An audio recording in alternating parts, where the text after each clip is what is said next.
시편 122편 6절 말씀 우리 다 찾으신 줄로 믿고 한 목소리로 같이 우리 읽겠습니다. 시작. 예루살렘을 위하여 평안을 구하라. 예루살렘을 사랑하는 자는 형통하리로다. 아멘. 오늘 특별한 분을 모셨습니다. 영화 회복과 또 용서를 제작한 우리 김종철 영화 감독님이십니다. 아마 여러분들도 다 한 번씩은 보셨을 거라 생각이 듭니다. 최근에 이스라엘 제3성전이라는 영화 제작을 위해 이스라엘로 가셨다가 바로 엊그제 이렇게 귀국을 하셔서 저희 방주교회에 모시게 되었습니다. 아마 말씀하시면서 영적으로 유익한 시간이 될 것이라 생각하고요. 아마 많은 은혜를 받으시리라 믿습니다. 오늘 이 시편 120편 6절의 말씀을 갖고 예루살렘을 위하여 평안을 구하라 라는 제목으로 하나님의 말씀 증거하실 때 여러분 많은 은혜 받으시기를 바라겠습니다. 할렐루야. 반갑습니다. 이렇게 저는 선교사도 아니고 또 목사님도 아닌데 귀하고 아름다운 교회에서 주일 예배 때 여러분과 함께 말씀을 나눌 수 있게 해주신 우리 하나님과 담임 목사님 그리고 성도 여러분들께 감사드립니다. 잠깐 기도하겠습니다. 거룩하신 하나님, 오늘 이 시간 우리는 지금도 살아계시고 우리에게 축복과 기적을 베풀어 주시는 하나님을 증거하면서 은혜를 함께 나누려고 합니다. 이 자리에서 오직 살아계신 하나님만이 홀로 영광 받아 주옵소서. 예수님의 이름으로 기도합니다. 아멘. 제가 감독이라니까 감리교에서는 감독이 꽤 높은 분이라고 하더라고요. 근데 저는 그렇게 높은 분이 아니고 그냥 영화 감독입니다. 영화를 만들기 전에는 방송국에서 약 25년 동안 예능 작가 일을 했습니다. 여러분들이 토요일이나 주일날 이렇게 주말에 편안하게 집에서 보실 수 있는 그런 오락 프로그램을 새로 만들고 또 그 프로그램의 구성을 하고 대본을 쓰는 그런 일들을 25년 동안 했어요. 여러분들이 텔레비전을 많이 보시는 분들이라면 아마 기억을 하실지 모르겠는데 예전에 KBS의 밤으로 가는 쇼라는 프로그램이 있었어요. 아주 오래전 얘기입니다. 그리고 MBC로 넘어와서 또 토크쇼 프로그램을 좀 했었고요. 또 SBS로 와서는 여러분들이 아실지 모르겠지만은 호기심 천국이라는 프로그램도 했었습니다. 호기심 천국 또 솔로몬의 선택. 저희 집 근처에 식당이 새로 오픈을 했는데 그 식당 간판 이름이 유기농 식당이에요. 그래서 요즘 같은 웰빙 시대에 가서 좀 이 유기농 야채로 식사를 하자 그러고 가서 주문을 했는데 나오는 야채들이 전부 다 유기농이 아닌 것 같아요. 너무나 깨끗하고 그래서 주인을 불러다가 왜 식당 이름은 유기농 식당이라고 간판을 붙여놓고 여기 나오는 재료들은 유기농이 아닙니까? 그랬더니 이분이 저를 쳐다보면서 하는 말이 제 이름이 유기농입니다. 이렇게 얘기를 해요. 그래서 제가 사장인데 사장 이름 건 식당이 뭐가 잘못됐습니까? 그래서 듣고 보니까 그것도 틀린 얘기는 아닌 것 같아서 다음날 방송국에 가서 제가 알고 있는 변호사한테 전화를 해서 여쭤봤습니다. 이거 제가 아무래도 기분이 찜찜한데 혹시 사기가 아닙니까? 그랬더니 어떤 사람이 그 식당에 갈 때 유기농 식당이라고 해서 그걸 사장 이름으로 보고 들어가는 사람이 있겠습니까? 다 유기농 음식인 줄 알고 들어가죠. 이건 100% 사기입니다. 이렇게 얘기를 해요. 또 다른 변호사한테 여쭤봤더니 그분은 무슨 소리냐 하다못해 곰탕집도 사장님 이름 걸고 하는 집도 있고 동네 미장원도 주인 아주머니 이름 걸고 하는 미장원도 있는데 식당이라고 그렇게 하면 안 되겠느냐. 죄가 아니래요. 재밌네. 그래서 이 두 분들을 전부 다 방송국에 불러다가 스튜디오에서 토론을 시키자. 그렇게 해서 만든 프로그램이 솔로몬의 선택입니다. 아무래도 재판 프로그램을 하다 보니까 가장 유명한 인물을 누구를 생각을 해낼 수 있을까? 저는 뭐 어려서부터 교회를 다녔기 때문에 당연히 솔로몬밖에 없더라고요. 그래서 제목을 솔로몬의 선택이라고 만들었더니 기독교 단체에서 저를 불러다가 상을 주더라고요. 한국 방송 역사상 이렇게 성경의 인물을 공중파 프로그램 제목에 사용한 사람은 당신밖에 없습니다. 고맙습니다. 언젠가는 이스라엘 대사관에서 연락이 왔어요. 그리고 식사를 하자 그래서 가서 만났더니 우리나라의 왕의 이름을 이렇게 SBS 공중파 프로그램에서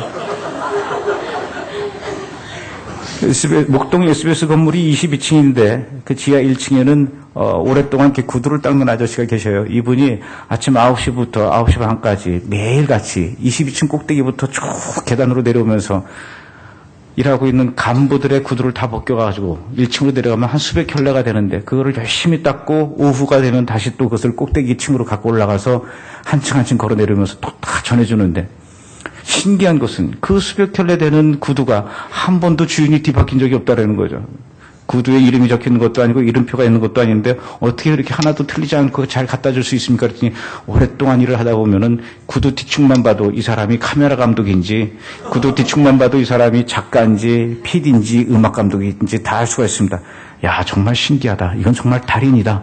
그래서 만든 프로그램이 생활의 달인이었습니다. 이런 프로그램들을 오랫동안 만들었는데요. 여러분들께서 보시는 그 주말 프로그램들 어떨 때는 뭐 재미없을 때도 있죠. 그래서 보면서 왜 프로그램을 저렇게 만들지 막 이렇게 얘기할 수는 있지만 그 프로그램을 만드는 사람들은 얼마나 많은 고생들을 하는지 모릅니다. 일주일에 3, 4일은 집에 못 가고 그런 프로그램을 만드는데 그렇게 고생하면서 만드는 프로그램을 우리 아이들이 잘합니다. 그래서 저희 집에서는 주말에 텔레비전을 볼 때 절대로 소파에 누워서 본다든가 과자를 먹으면서 이렇게 본다든가 이런 일은 절대로 있을 수 없고 특히 아버지가 만든 프로그램이 방송되는 시간에 MBC에서 아무리 재미있는 무한도전을 한다고 해도 무한도전을 볼 수 없는 이런 환경이에요. 그러다 보니까 1년 365일 중에 단 하루도 편안하게 쉬는 날이 없고 남들은 편안하게 토요일날 주일날 집에서 쉴 때도 우리는 늘 텔레비전을 보면서 시청률을 신경 써야 되는 그런 생활을 했는데 그런 생활을 25년 했어요. 그런데 94년도에 지금으로부터 한 17년 18년 전 얘기입니다. 94년도에 방송국 윗사람들이 갑자기 SBS 예능국에 있는 모든 PD와 작가들을 한 달 동안 집에서 푹 쉬다가 오게 하는 거예요. 왜냐하면 그때 나라에 안 좋은 일이 생겼는데 국가적으로 굉장히 슬픈 일이 생겼을 때 방송 프로그램에서 코미디 프로그램이라든가 이런 오락 프로그램이 방송될 수 없어요. 그래서 한 달 동안 무조건 쉬어라. 저랑 같이 일하던 PD와 또 저랑 같이 일하던 후배 작가들과 막 여러 사람들이 나는 뭐 하지 한 달 동안 뭐 어떤 친구는 유럽으로 배낭여행 가겠다. 어떤 친구는 미국으로 여행 갔다 오겠다. 어떤 친구는 이것도 저것도 안 되면 그냥 시골에 가서 소나 키우다 와야 되겠다. 이렇게 얘기하는데 나는 한 달 동안 뭘 할까? 그렇게 생각하다가 제 머리에 떠오른 것이 그래 한 달 동안 이스라엘을 여행을 해보자. 저는 초등학교 5학년 때부터 교회를 다녔습니다. 그러다 보니까 중등부 시절, 고등부 시절, 청년 시절 늘 교회에서 목사님과 전도사님께서 설교 말씀을 해주시고 또 성경 공부할 때 들었던 예수님의 고향 이스라엘 땅에 대한 호기심이 많았어요. 예수님이 태어나신 베들레헴은 어떤 곳인가? 예수님께서 제자들과 함께 거니셨던 그 호숫가 갈릴리 호수는 어떨까? 예수님께서 마지막으로 땀방울이 핏방울이 되도록 기도하셨던 겟세마네 동산은 어떤 곳일까? 예수님께서 십자가지를 지고 골고다 언덕을 향해서 올라가셨던 그 골목길, 예수님께서 엘리엘리 라마 사막다니를 외치면서 돌아가셨던 그 골고다 산, 너무나 가보고 싶었어요. 그런데 제가 중학교, 고등학교 때는 절대로 외국 여행을 할 수 있는 그런 환경이 아니었습니다. 그런데 이제 어른이 돼서 내가 돈을 벌고 갈 수 있을 나이가 됐는데 한 달 동안에 생각지도 않은 휴가, 이 휴가 기간 동안 이스라엘을 가보자. 이렇게 마음을 먹고 여행사에다 전화를 해봤습니다. 그랬더니 일주일짜리 여행 상품은 있고 열흘짜리도 있지만 한 달짜리 여행 상품은 없대요. 이스라엘만 가는 것은. 그러면은 어떻게 하면 좋습니까? 혼자 가십시오. 그러더라고요. 남대문 시장에 가서 제가 큰 배낭을 샀습니다. 그리고는 집사람한테 얘기해서 한 달 동안 먹을 밑반찬 같은 거를 다 준비해달라고 그러고 옷도 집어넣고 성경 찬송을 가방에다 놓고 그리고는 공항에서 비행기를 타고 약 12시간 동안 이스라엘로 날아가는데요.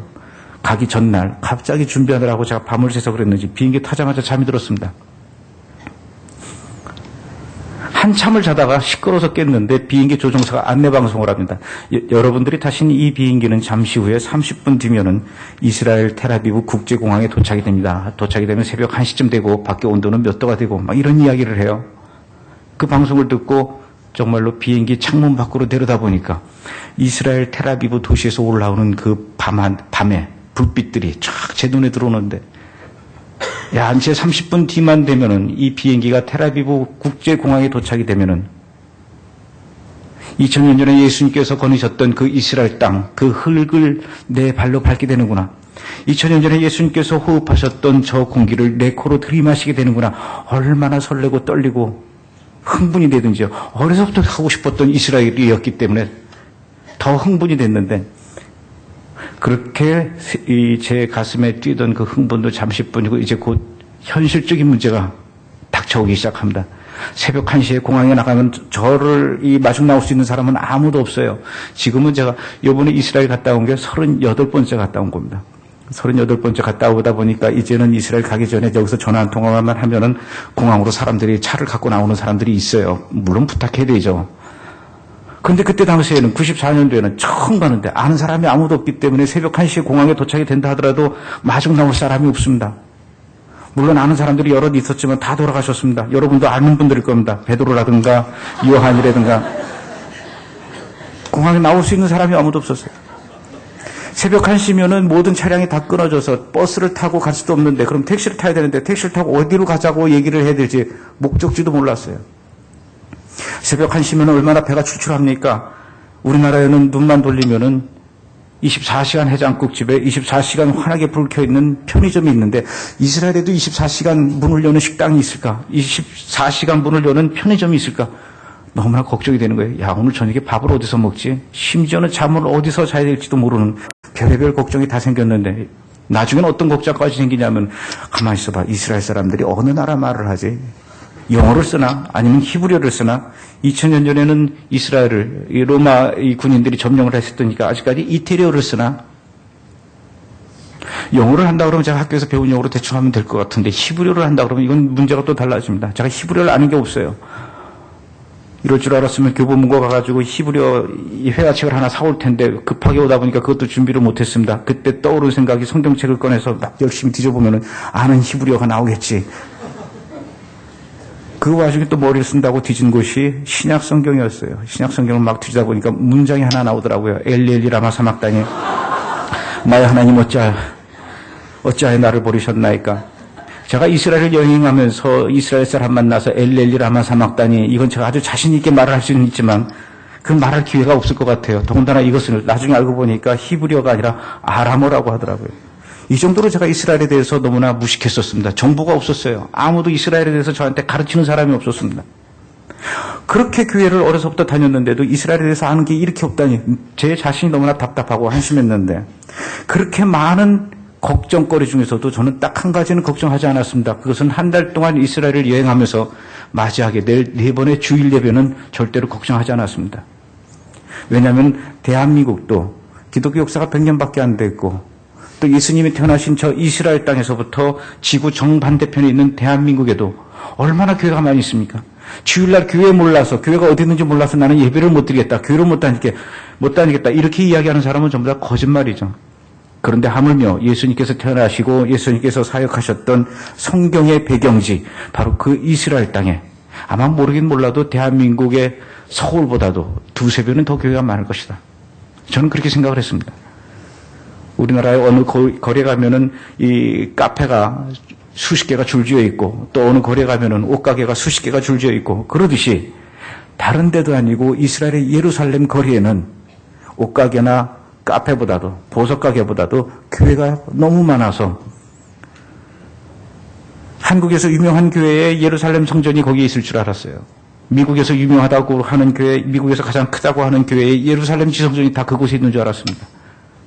그러니 이스라엘에서 교회가 어디 있는지 몰라서 주일 예배를 못 드릴 것이다. 이런 생각은 전혀 하지 않았습니다. 오히려 어느 교회를 가서 예배를 드릴지 그거 선택하고 고민하느라고 더 시간을 끌 것이다. 이렇게 생각을 했었습니다. 그런데 제가 이스라엘에 도착한 게 수요일 날 오후였습니다. 새벽 1시였습니다. 그리고 목요일 날, 금요일 날을 예루살렘에서 보내고 금요일 날 점심때쯤에 버스를 타고 저 이스라엘의 제일 남쪽에 있는 어느 이름 모를 도시에 가서 하룻밤을 잠을 자게 됩니다. 그리고는 드디어 그 여관에서 토요일 날 아침이 돼서 일어나자마자 샤워를 하고 옷을 갈아입고 성경책을 들고 여관 밖으로 나갔습니다. 이스라엘에서 드려지는 첫 번째 주일 예배. 다른 사람들도 아니고 예수님의 후손인 그 유대인들과 함께 히브리어로 기도하고 히브리어로 찬양하고 알아듣지는 못하지만은 유대인 목사님이 히브리어로 예수님에 대해서 증거하는 그 현장, 그곳에서 함께 드리는 예배 얼마나 감격적일까? 저는 그것을 꿈꾸면서 여관 밖으로 나왔습니다. 그런데 여관 밖으로 나오고 나서 약 30분 정도를 여관 주변을 아무리 돌아다녔는데 교회를 찾을 수가 없어요. 1시간을 걷고 걸었는데도 그 마을에는 교회가 없었습니다. 결국은 2시간 정도 헤매다가 겨우 알아낸 곳이 그 마을에서 가장 구석진 곳에 후미진 곳에 있는 어느 가정집에 지하실이 예배를 드리는 곳이래요. 그것을 찾아갔습니다. 갔더니 역시나 그 예배 드리는 건물에 그 가정집에는 십자가도 없었고 교회 간판도 없었습니다. 그 누구도 그 안에서 예배를 드린다라고 생각할 수 없는 그런 곳이었어요. 그 집에 지하실로 내려가기 위해서 가까이 갔더니 지하실 입구에 어떤 덩치 좋은 이스라엘 남자가 팔짱을 끼고 의자에 앉아있다가 제가 가까이 가니까 더 이상 못 들어가게 제 팔을 꽉 잡아요.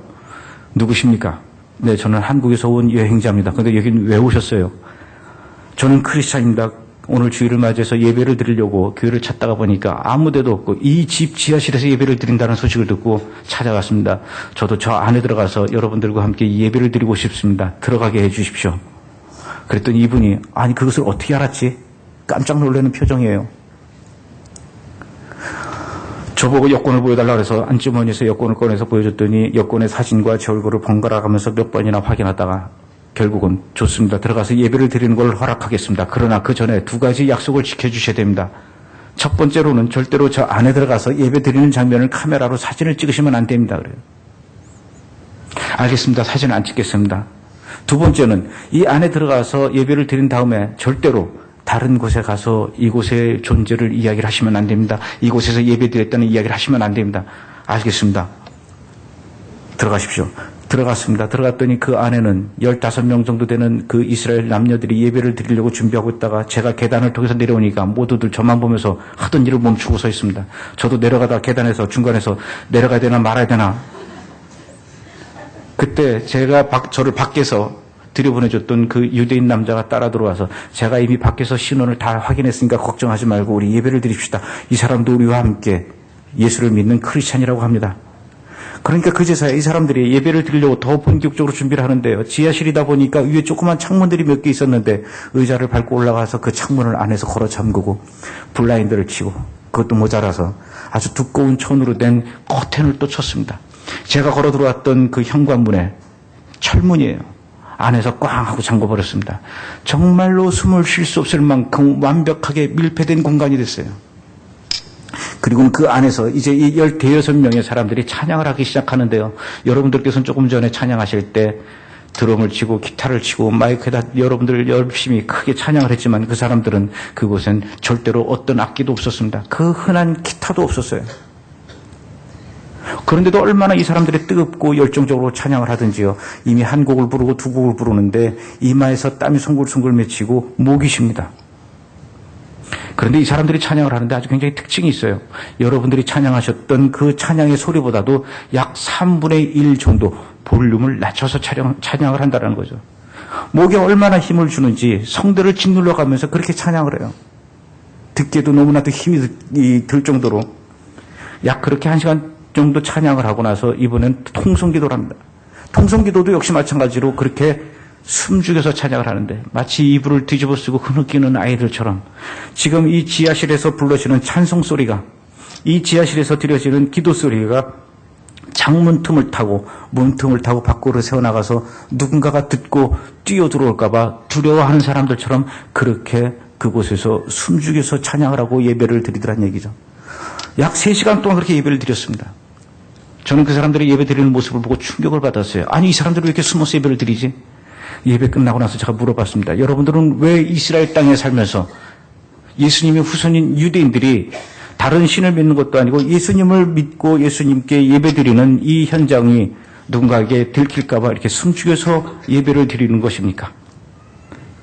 그랬더니 그분들이 저를 가운데다 앉혀놓고 그때부터 약 1시간에 걸쳐서 설명을 해줍니다. 우리처럼 이스라엘에 살고 있는 유대인들이 유대교를 믿지 않고 예수를 믿는 사람들을 메시아닉 주라고 합니다. 그런데 우리가 다른 유대인들처럼 유대교를 믿지 않고 예수를 믿는다는 것이 밝혀지게 되면 큰일 납니다. 어떤 일이 생기게 되는데요.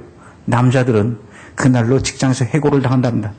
학교에 다니는 학생들은 더 이상 친구들한테 따돌림을 당해서 학교를 다닐 수 없을 만큼 따돌림을 당해서 결국은 전학을 가야 되고 주부들은 예수 믿는 것이 알려지게 되면 그 마을에서 슈퍼마켓을 이용할 수가 없답니다. 미장원에도 못 가고 옷가게도 못 가고 애가 아프다고 등에 업고 약국이나 병원으로 뛰어간다고 해서 문을 열어주지 않고 치료를 해주지 않는답니다. 예수 믿는다는 것이 밝혀지게 되면 이 사람들의 사진을 정통 유대인들이 몰래 와서 사진을 찍어서 포스터를 만든대요. 그리고는 그 사진 밑에 이름과 전화번호와 주소를 적고 이 사람은 유대인으로서 민족 정체성을 버리고 외국에서 들어온 이방인의 신을 믿는 자들이다. 우리 마을에서 더 이상 살지 못하도록 내쫓아야 된다. 이렇게 문구를 만들어서 포스터를 만들고 집 앞에 주차되어 있는 모든 자동차의 앞유리창에 붙이고 그 마을에 있는 슈퍼마켓과 상가의 모든 유리창에 붙여놓고 버스 정류장에 심지어는 이 사람이 살고 있는 집에서부터 약 45km 떨어진 곳까지 이 포스터를 붙여놓는다는 거죠. 이러니 우리가 예수 믿는 것이 알려지면 안 되는 것입니다. 우리가 예배드리는 이 장소가 다른 유대인들이 알게 되면은 주일 예배 때마다 11시 예배인데 11시 이전에 10시 반쯤부터 와서 교회 입구에 와서 예배드리러 들어오는 사람들을 못 들어가게 손으로 가로막고 그거 뿌리치고 그래도 안으로 들어가겠다고 하면은 뒤에서 머리를 잡아당기고 옷을 잡아당기고 그것도 뿌리치고 안에 들어가서 예배를 드리면은 밖에서 예배를 못 드리게 고성방과 소리를 지르고 심지어는 돌멩이를 던져서 유리창을 깨기도 하고 분명히 이 건물 안에 사람들이 들어와 있다는 걸 알면서도 문 주변에다가 휘발유를 뿌리고 불을 질러서 우리 마을에 있는 교회가 두 채가 홀라당 타버렸습니다. 이러니 우리가 예배드리는 장소를 알려지게 되면 안 되는 것이죠. 우리도 지금 몇 번째 도망 다니고 옮기고 여기까지 오게 된 겁니다. 당신이 어떻게 이것을 알고 찾아왔는지 정말 희한할 정도입니다. 아니 왜 이스라엘에 살고 있는 유대인들을 예수 믿는 사람들을 다른 유대인들이 이렇게 핍박을 하는 겁니까? 당신이 그걸 모르셨군요. 지난 2000년 역사 속에서 교회와 기독교라는 이름으로 유대인들을 향해서 얼마나 핍박을 하고 고통을 줬는지 아십니까? 왜냐하면 예수를 죽인 민족이라고. 저한테 약 1시간에 걸쳐서 그 2000년의 역사를 이야기를 해줬어요. 제가 한 가지만 여러분들께 말씀을 드리면은 11세기에 예루살렘이 무슬림 종교로 전부 다 점령이 되어버렸습니다. 그것을 안 유럽의 많은 기독교인들이 예루살렘을 기독교 성지로 되찾자. 그래서 찾아온 사람들이 바로 십자군들입니다. 예루살렘에 와보니까 그 예루살렘은 무슬림들만 살고 있었던 것이 아니라 바로 1000년 전에 예수를 십자가에 못 박으라고 소리쳤던 유대인들이 아직까지 그곳에서 살고 있다는 것을 확인하고 이 유대인들을 예루살렘에 살고 있는 유대인들과 그 주변에 있던 유대인들을 전부 다 예루살렘의 회당에다가 몰아놓고 밖에서 못을 받고 불을 태워서 죽였다는 거죠. 불에 타 죽던 그 유대인들이 불길 건너편으로 마지막 보였던 것은 십자군들이 들고 서 있었던 십자가 깃발과 가슴에 새겨진 십자가 마크였습니다. 이 사람들이 죽어가면서 그 귀에 들렸던 마지막 소리는 십자군들이 불에 타 죽는 유대인들을 가운데다 두고 빙글빙글 돌면서 찬양을 했다는 겁니다. 예수님 찬양, 예수님 찬양.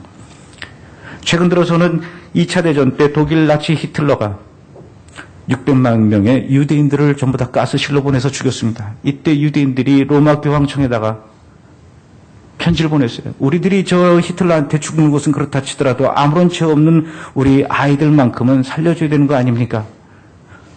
바티칸에서 답장이 왔습니다. 유대인의 피가 흐르는 이상 구원받을 수 있는 영혼은 아무도 없습니다. 이렇게 해서 150만 명의 유대인 아이들이 가스실로 들어갔습니다. 11세기에 예루살렘에서 불에 타 죽은 십자군들에 의해서 불에 타 죽은 유대인들의 숫자가 29만 9천 명이나 됩니다. 이런 사실을 당신은 아십니까? 저는 오랫동안 교회를 다녔음에도 불구하고 부끄럽게도 오늘 그 얘기를 처음 듣습니다.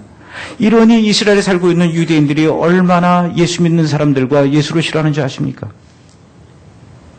이스라엘 가면요, 재밌는 것이 수학 시간에 이 아이들이 공부하는 그 수학 시간에 교과서를 보면은 우리가 사용하는 1 더하기 1은 2 더하기를 안 씁니다. 십자가이기 때문에 그렇습니다. 이스라엘 사람들이 쓰는 더하기 표시가 따로 있어요. 아라비아 숫자 1, 2, 3, 4, 5, 6, 7, 8, 9, 10 중에서 4를 쓰지 않습니다. 우리는 죽을 사자라고 해서 안 쓰지만 그 사람들은 아라비아 숫자 4에도 십자가가 들어가 있기 때문에 그 사람들이 쓰는 숫자 4가 따로 있어요. 어느 나라에서든지 공통적으로 사용하는 심볼이 있는데 그것은 바로 앰뷸런스나 병원과 약국에 사용하고 있는 녹십자, 적십자죠. 이스라엘의 앰뷸런스와 병원에서는 절대로 녹십자나 적십자를 새겨놓지 않습니다. 그 대신에 다윗의 별을 그려놔요. 여러분들이 한 가지 놀라실 것은 이스라엘에 가면은 길거리에 사거리가 없다라는 사실입니다. 이 정도로 예수와 십자가와 기독교라면 치를 떠는 사람들인데 한국 사람이 예수를 믿든 미국 사람이 예수를 믿든 그것은 우리가 상관할 바가 아니다. 그러나 적어도 2000년 동안 우리가 예수 믿는 사람들 때문에 고통당했던 그 아픔의 역사를 기억하고 있는 유대인들이라면 어떻게 유대인이 예수를 믿고 기독교 종교를 가질 수 있느냐? 이것은 있을 수 없는 일이다. 유대교는 하나님으로부터 선택받은 유대인들만 믿는 종교이기 때문에 여러분들이 아무리 유대교인이 되고 싶습니다. 그들을 찾아간다고 해서 받아주질 않습니다. 그들은 전도하지 않습니다. 선교를 하질 않아요. 그러나 기독교인들은 예수 그리스도의 사랑과 복음을 깨달은 사람들은 이것을 전하기 위해서 어떤 사람들은 선교도 하고 심지어는 순교도 하지 않습니까? 저 예수 믿는 유대인들이 지금 우리 마을로 이사를 왔는데 지금 당장은 아닐지는 모를지라도 언젠가는 우리 마을에 살고 있는 모든 유대인들을 향해서 그들의 본색을 드러내서 전도를 하게 될 것이며 우리한테 개종을 요구하게 될 것이다. 그러기 전에 우리는 암세포 잘라내듯이 저들을 내쫓아야 된다. 이렇게 생각하는 것이 바로 이스라엘의 유대인들입니다. 이러니 우리가 얼마나 힘들게 예수를 믿는지 아시겠습니까? 저한테 눈물을 흘리면서 부탁을 합니다. 당신이 방송국에서 일을 한다면서요. 작가라면서요. 그렇습니다. 그럼 부탁 좀 합시다. 한국엔 그렇게 많은 교회와 많은 대형 교회와 많은 크리스찬들이 있다고는 하지만은 그 교회와 그 크리스찬들이 중국과 몽골과 티벳과 아프리카와 아마존과 동남아를 향해서 선교사를 파송하고 그들을 위해서 선교 지원금을 보내고 그들을 위해서 기도를 하고 중보 기도를 하고 심지어는 여름만 되면은 그들을 향해서 청년들이 비전 트립으로 전도 여행으로 많이들 찾아가지 않습니까? 그러나 그 어떤 교회도 그 어떤 크리스찬도 우리 이스라엘을 위해서 선교사를 파송하는 교회는 없습니다. 우리 이스라엘을 위해서 기도해주는 사람들은 없습니다. 그러나 우리는 지금 여러분이 보셨듯이 당신이 보셨듯이 낭떠러지 앞에 서 있는 위험한 아이와 같이 신앙생활을 하고 있습니다. 우리는 들판에서 아무 가림막 없는 허허벌판에서 비바람 몰아치는데 촛불이 꺼지지 않게 하려고 몸부림치면서 예수를 믿고 있습니다. 우리를 위해서 기도해 주십시오. 한국의 많은 크리스찬들이 1년이면 3만 4천 명에서 4만 명이나 되는 사람들이 이스라엘로 성지순례를 갑니다. 그러나 그들이 이스라엘 정부와 이스라엘 관광청에서 잘 꾸며놓고 갖고 놓은 기독교 유적지만 찾아다니면서 사진을 찍고 기념품 사고 돌아가기 때문에 지금 이스라엘 전국에서 구석구석에서 이렇게 예수를 믿는 메시아닉교들이 핍박과 고통을 당하고 있으며 지금 영적 전쟁을 치르고 있다는 사실을 알고 돌아가는 사람은 없습니다. 우리의 이야기를 한국 사람들에게 좀 알려주십시오. 그리고 우리를 위해서 기도할 수 있게 당신이 그 역할을 해주십시오. 부탁을 하더라고요. 당신은 봤습니다. 당신은 들었습니다. 당신은 우리의 눈물을 봤습니다. 그러니 당신에게도 책임이 있습니다.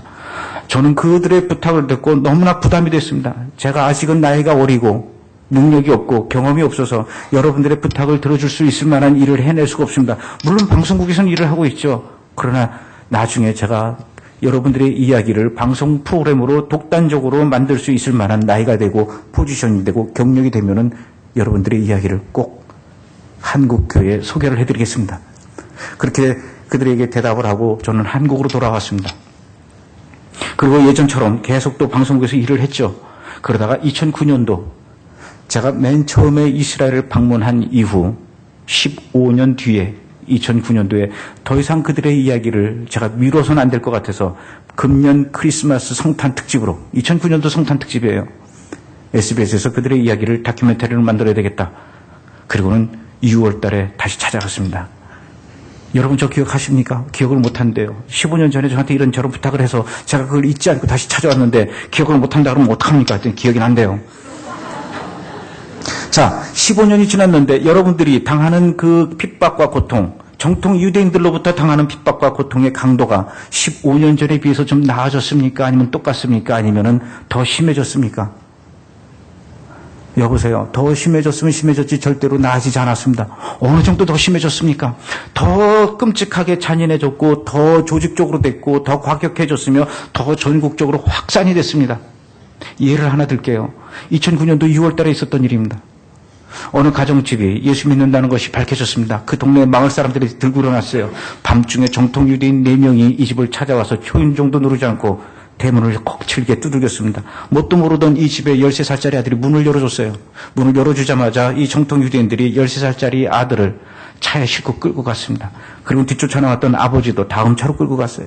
한 2시간 정도 달려서 그 어둠 속을 막 달려서 결국은 팔레스타인, 저 레바논 쪽에 국경에 있는 어느 철조망 앞에 차를 세우고 아들을 끌어내렸습니다. 그 달리는 차 안에서 이 정통 유대인들이 13살짜리 아들한테 무슨 짓을 했냐면 오른손에다가 수류탄을 쥐게 하고 청테이프를 감았다는 거예요. 그리고 차에 끌고 내려와서 이 아들을 팔레스타인, 레바논 국경 쪽을 향해서 걸어가게 합니다. 아버지를 끌고 내려와서 네가 계속해서 예수를 믿고 유대교로 돌아오지 않는다면 네 아들은 살아서 돌아올 수 없지만 지금이라도 네가 너의 잘못을 깨닫고 고백하고 예수를 부정하고 유대교로 돌아온다면 네 아들은 살아서 돌아올 것이다. 어떻게 할 것이냐? 어떻게 할 것이냐라고 마지막 뱉었던 그 질문에 끝나기도 전에 이 아버지는 그 자리에서 무릎을 꿇고 눈물을 흘리면서 통곡을 하면서 통사정을 합니다. 정통 유대인이 입고 있던 그 긴 검은색 코트 자락을 끝을 붙잡고 몸부림치면서 뒹굴면서 이야기를 합니다. 제가 잘못했습니다. 예수는 없었고 신약 성경은 모두 가짜였고 제가 그동안 뭔가에 홀렸었고 제가 생각을 잘못했었습니다. 저를 용서해 주십시오. 제가 다시 유대교로 돌아오겠습니다. 이렇게 이야기를 했어요. 아버지의 이 이야기를 걸어가던 13살짜리 아들이 들었습니다. 그리고는 그 자리에 서서 뒤돌아서서 아버지한테 이야기를 해요. 지난 세월 동안 아버지가 제 머리맡에서 침대 머리맡에서 잠들기 전에 들려주셨던 예수님의 이야기는 그럼 모두 거짓말이었습니까, 아버지? 아버지가 그렇게 저한테 이야기해 주셨던 신약성경 읽어주셨던 신약성경은 모두 거짓말이란 말입니까? 아버지, 지금 이 시간 차라리 저를 버리시더라도 예수님을 버리시면 안 됩니다. 이렇게 이야기를 하면서 그 아들이 왼손으로 오른손에 쥐고 있던 수류탄의 안전핀을 뽑아서 그 자리에서 자폭을 하고 말았어요. 여러분, 이런 일들이 2009년도 6월달 이스라엘에서 일어났던 일입니다. 이것은 뉴스에 나오지도 않았고 신문에 나오지도 않았고 더더군다나 한국의 기독교인들은 알 수도 없는 얘기입니다. 왜 이렇게 더 끔찍해졌습니까? 어떻게 이런 일들이 생길 수 있죠, 이스라엘에서? 그럴 수밖에 없죠. 당신이 왔었던 2004년도, 94년도, 15년 전에 그때 왔을 때보다도 15년이 지난 지금 이스라엘 땅에서 예수를 믿는 유대인들의 숫자가 얼마나 많이 늘어난 줄 아십니까? 얼마나 많이 늘어났길래 그렇습니까? 이스라엘이 1948년에 건국을 했습니다. 1900년 동안 외국에서 디아스포라 생활하다가 다시 돌아와서 이스라엘을 다시 만들었죠. 이때 이스라엘 건국됐다라는 기쁨으로 감사 예배를 드리려고 전국에 있는 예수 믿는 유대인들이 한자리에 모여서 예배를 드리자 그때 모였던 사람이 20명도 안 됐답니다. 그런데 그로부터 약 30년이 지난 뒤에는 그 20명도 안 됐던 사람이 300명 정도로 늘어났고요. 제가 갔던 2009년도 6월달 30년이 지난 뒤입니다. 300명이었던 그 사람들의 숫자가 30년 뒤에는 약 14,000명에서 2만 명까지 늘어났다는 거예요. 여러분, 한 나라에서 2만 명까지 예수 믿는 사람 숫자가 2만 명밖에 안 된다 그러면 이건 별거 아닐 수도 있습니다. 우리나라의 어떤 큰 교회들은 10,000명, 2만 명 되는 그런 성도들이 있죠. 그러나 적어도 이스라엘 땅에서 예수 믿는 유대인들의 숫자가 이렇게 늘어났다는 것은 그들의 입으로 그렇게 얘기를 해요. 이것은 홍해가 갈라지고 여리고 성이 무너지는 것보다 더 큰 기적입니다. 태어나서 죽을 때까지 단 한 번도 예수라는 사람의 이름을 들어보지 못하고 죽는 사람들이 이스라엘의 유대인들입니다. 태어나서 죽을 때까지 단 한 번도 여러분들이 맨날 들고 다니는 이 신약 성경 껍데기조차 구경하지 못하고 죽는 사람들이 바로 이스라엘의 유대인들이에요. 이런 사람들이 그전에는 예수에 대해서 증거를 하고 이야기를 하면은 전혀 관심을 갖지 않고 시끄럽다라고 마음의 문과 귀를 틀어막았던 그들이 이제는 예수에 대해서 이야기를 하면 그래 한번 예수가 누군지 얘기 좀 해봐. 성경 책 줘봐. 집에 가서 읽어보게. 이들의 마음문이 열리기 시작했다라는 것이죠.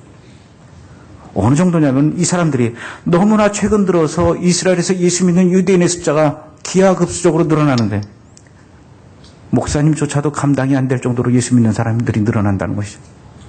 어저께까지만 해도 교회 앞에 와가지고 예배드리는 사람들을 향해서 돌멩이를 던지고 화염병을 던지며 우리 마을에서 이 예수쟁이들 모두 나가라고 소리치고 데모를 선동했던 그 정통 유대인이 다음날 아침에 이 교회 담임 목사님한테 전화를 했답니다. 목사님이 핸드폰 번호를 보니까 그 정통 유대인이에요. 아, 이 사람이 또 전화해서 뭐라고 나한테 험한 소리를 하려고 그럴까 두려운 마음으로 전화를 받았더니 그 사람이 전화기 속에서 한다는 이야기가 네가 믿고 있는 예수가 이렇게 생겼니? 네가 믿는 예수가 이런 이야기를 했니?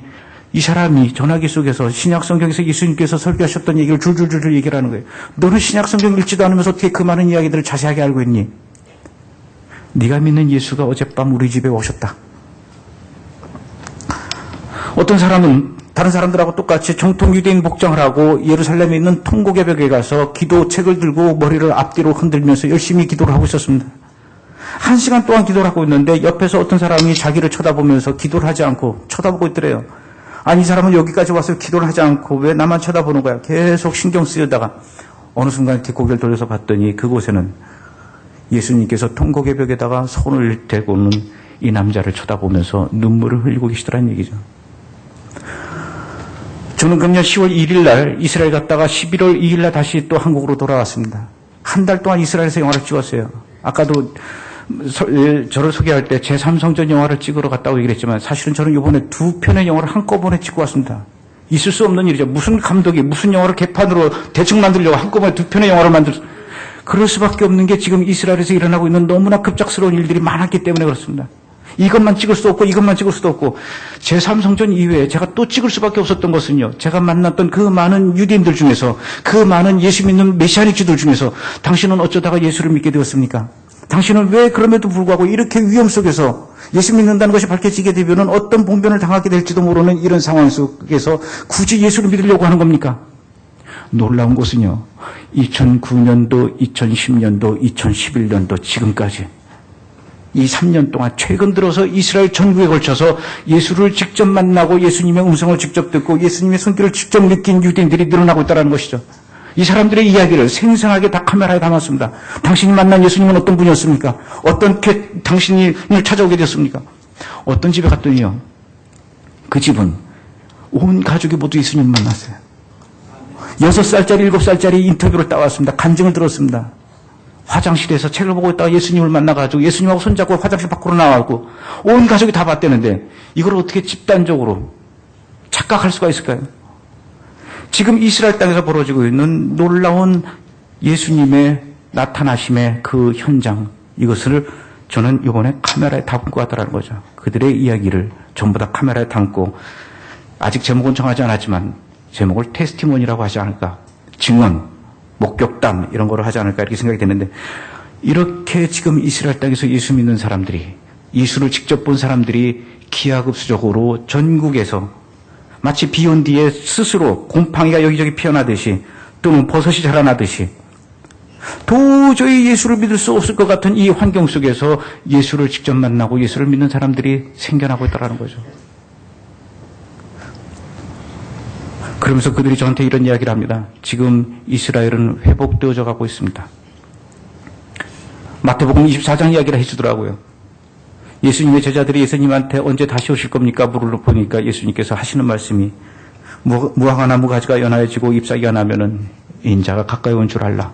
무화과 나무는 이스라엘이라고 그들이 이야기했습니다. 이렇게 예수에 대해서 영적으로 마음의 문을 꽉 닫고 있던 이들이 이제는 예수를 받아들이게 되고 예수를 직접 만나는 이런 일들이 생기고 있는 것이 바로 무화과 나무 가지가 연하여진다는 것이고, 이렇게 해서 예수를 영접한 사람들이 서로 모여서 함께 예배를 드리고 생활하는 신앙 공동체, 예배당, 교회, 이런 모임들이 바로 잎사귀를 이야기한다고 하더라고요. 지금 이스라엘은 전국에 걸쳐서 약 200여 개의 메시아닉주 예수를 믿는 유대인들의 공동체가 생겨나고 있습니다. 2009년도에 갔을 때 14,000명에서 2만 명 정도라고 얘기했는데 제가 금년 가서 다시 또 얘기 들어보니까 25,000명으로 그 사이에 늘어났대요. 만나는 사람들마다 저한테 하는 이야기가 지금 이스라엘은 회복되어져 가고 있습니다. 우리가 감당할 수 없을 만큼 하나님께서, 성령님께서 강하게 역사하고 계십니다. 이런 이야기를 저한테 해줬습니다. 주님 오실 때가 다 되었다라는 거죠. 그들의 이야기를 그날 밤에 저는 듣고 숙소에서 고민을 합니다. 하나님, 이 다큐멘터리는 저는 맨 처음에 단순하게 그냥 이 메시아닉주들의 핍박과 고난에 대한 이야기를 다큐멘터리를 만들어서 성탄 특집으로 방송으로 내려고 했는데 아무리 편집을 잘한다고 하더라도 방송국 윗사람들이 절대로 이 다큐멘터리를 그대로 내보내게 허락하지 않을 것 같아요. 야, 아무리 성탄 특집이라고 하지만은 시청자들하고 이스라엘 화복하고 무슨 상관이 있니? 시청자들하고 주님 다시 오는 거하고 무슨 상관이 있니? 이거 다 잘라버려. 하나님, 이렇게 해가지고는 도저히 이야기를 다룰 수가 없을 것 같습니다. 제가 메시아닉주들한테 물어봤어요. 여러분들의 이야기를 누군가가 취재하러 온 적이 없습니까? 다큐멘터리로 찍어간 적이 없습니까? 아무도 없었습니다. 미국 사람은요? 없었습니다. 유럽 사람은요? 없었습니다. 일본 사람은요? 없었습니다. 만약에 우리들의 이야기를 지금 이스라엘에서 일어나고 있는 이 영적인 상황을 모두 다큐멘터리를 찍어서 당신의 생각대로 90분짜리로 만들려고 한다면은 이것은 아마도 전 세계에서 최초일 것 같습니다. 우리가 도울 수 있는 한도 내에서 최선을 다해서 협조해드리겠습니다. 하나님, 이 이야기는 한국의 예수 믿는 크리스찬들뿐만 아니라 전 세계 예수 믿는 사람들에게는 모두가 알아야 할 기도 제목이라고 생각합니다. 그렇다면 이것은 텔레비전 다큐멘터리가 아니라 영화로 만들어야 되겠습니다. 이렇게 생각을 했어요. 하나님께서 나에게 이 영화를 만들게 하시려고 지난 25년 동안 방송국에서 시청률이 안 나오면 하루아침에 프로그램이 없어지는 데가 바로 방송국이지 않습니까? 프로그램이 하나 없어지게 되면 수백 명의 관련자들이 동시에 직업을 잃게 되는 아주 냉정한 시청률 경쟁 세계가 바로 방송국입니다. 그곳에서 25년 동안 잘리지 않고 오랫동안 일하게 하면서 안 해본 프로그램이 없을 정도로 코미디서부터 다큐멘터리서부터 퀴즈쇼, 버라이어티 프로그램, 드라마, 시트콤 안 해본 게 없을 정도로 훈련을 하셨던 그것이 바로 이 영화를 만들게 하시려고 그랬던 것이구나. 하나님, 내가 이번에 영화를 찍으러 이스라엘 가게 되면은 여러분 놀라지 마십시오. 이스라엘을 정확하게 31번째 가는 겁니다.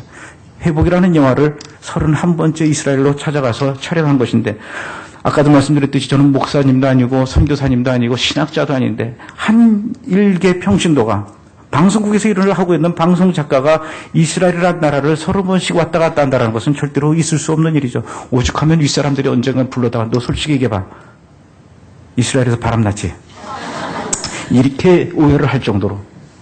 하나님, 이스라엘을 그동안 30번 왔다 갔다 할 때 물론 아름다운 일만 있었던 건 아닙니다. 어떨 때는 목숨의 위협과 생명의 위협을 느끼게 할 때도 있고 너무나 힘들어서 주저앉을 때도 많았습니다. 그때 제가 이스라엘 다니면서 왜 나를 보내셨나 이스라엘을 이유를 알 수 없었어요. 이런 것 때문에 하나님이 나를 이스라엘을 그동안 30번씩이나 왔다 갔다 하게 하셨구나. 하나님, 이 영화를 잘 만들어서 많은 사람들에게 이스라엘을 위해서 기도할 수 있도록 하겠습니다. 그리고는 한국에 다시 돌아와서 8월 달에 이스라엘로 영화를 찍으러 가는데요. 누군가가 그 얘기를 하더라고요. 이 영화가 잘 완성이 되면은 그동안 이스라엘에 대해서 몰랐던 많은 크리스찬들이 이 영화를 보게 되면 전 세계 많은 이 관객들이 이스라엘을 새롭게 알게 되고 이스라엘을 위해서 기도하게 될 것이다. 이것은 하나님께서 굉장히 기대하시고 축복하실 일이다. 그러나 반대로 사탄은 어떻게 해서든지 너한테 이 영화를 못 만들게 할 것이다. 다른 사람을 공략하는 것이 아니라 감독인 너를 집중 공격하게 될 것이다. 영화를 준비하는 과정에서 너를 힘들게 하고 좌절하게 하고 포기하고 싶은 마음이 들게 하고 분노하게 하는 일이 생길 것이다. 그럴 때마다 너는 기도로 싸워서 이겨야 되고 기도로 준비해라. 목사님이 그런 이야기를 해주셨는데 저는 그 이야기를 듣고 아주 굉장히 건방지게 대답을 했습니다. 목사님, 제가 이 영화를 준비하려고 지난 25년 동안 방송국에서 하나님이 저를 훈련시키셨습니다. 이 영화를 만들게 하시려고 하나님이 나를 지난 17년, 15년 동안 이스라엘을 30번씩 왔다 갔다 하게 했습니다. 그런데 제가 어떤 일이 생긴다고 해서 쉽게 포기할 것 같습니까? 걱정하지 마십시오. 이렇게 호언장담을 했어요. 그런데 8월 27일 날 이스라엘로 가기 위해서 비행기 티켓을 10장을 끊어놓고 스태프들과 함께 가려고 끊어놓고 마지막 일주일 전에 최종 마지막 점검 회의를 하려고 스태프들을 모이게 했는데 한참 회의하다가 어머니한테 전화가 왔어요. 아버지가 쓰러지셨대요. 그리고는 다음 날 아침 9시에 저희 아버지가 돌아가셨습니다.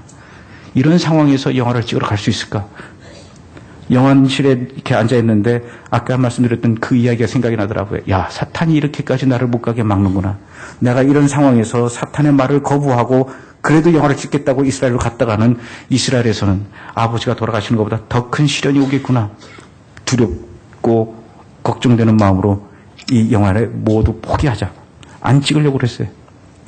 스태프들을 모두 병원에 불러다가 미안하지만 그동안 없었던 걸로 하고 각자 알아서 살 길을 찾아가서 흩어지자. 그런데 다음날 다시 스태프들이 찾아와서 감독님, 여러 가지 이유가 있지만 어쨌든 이것을 포기하지 말고 우리 연기해서 감독님의 마음을 추스리고 이스라엘로 갑시다. 그래서 8월 27일 날 가려고 했던 거를 9월 중순으로 연기를 했어요.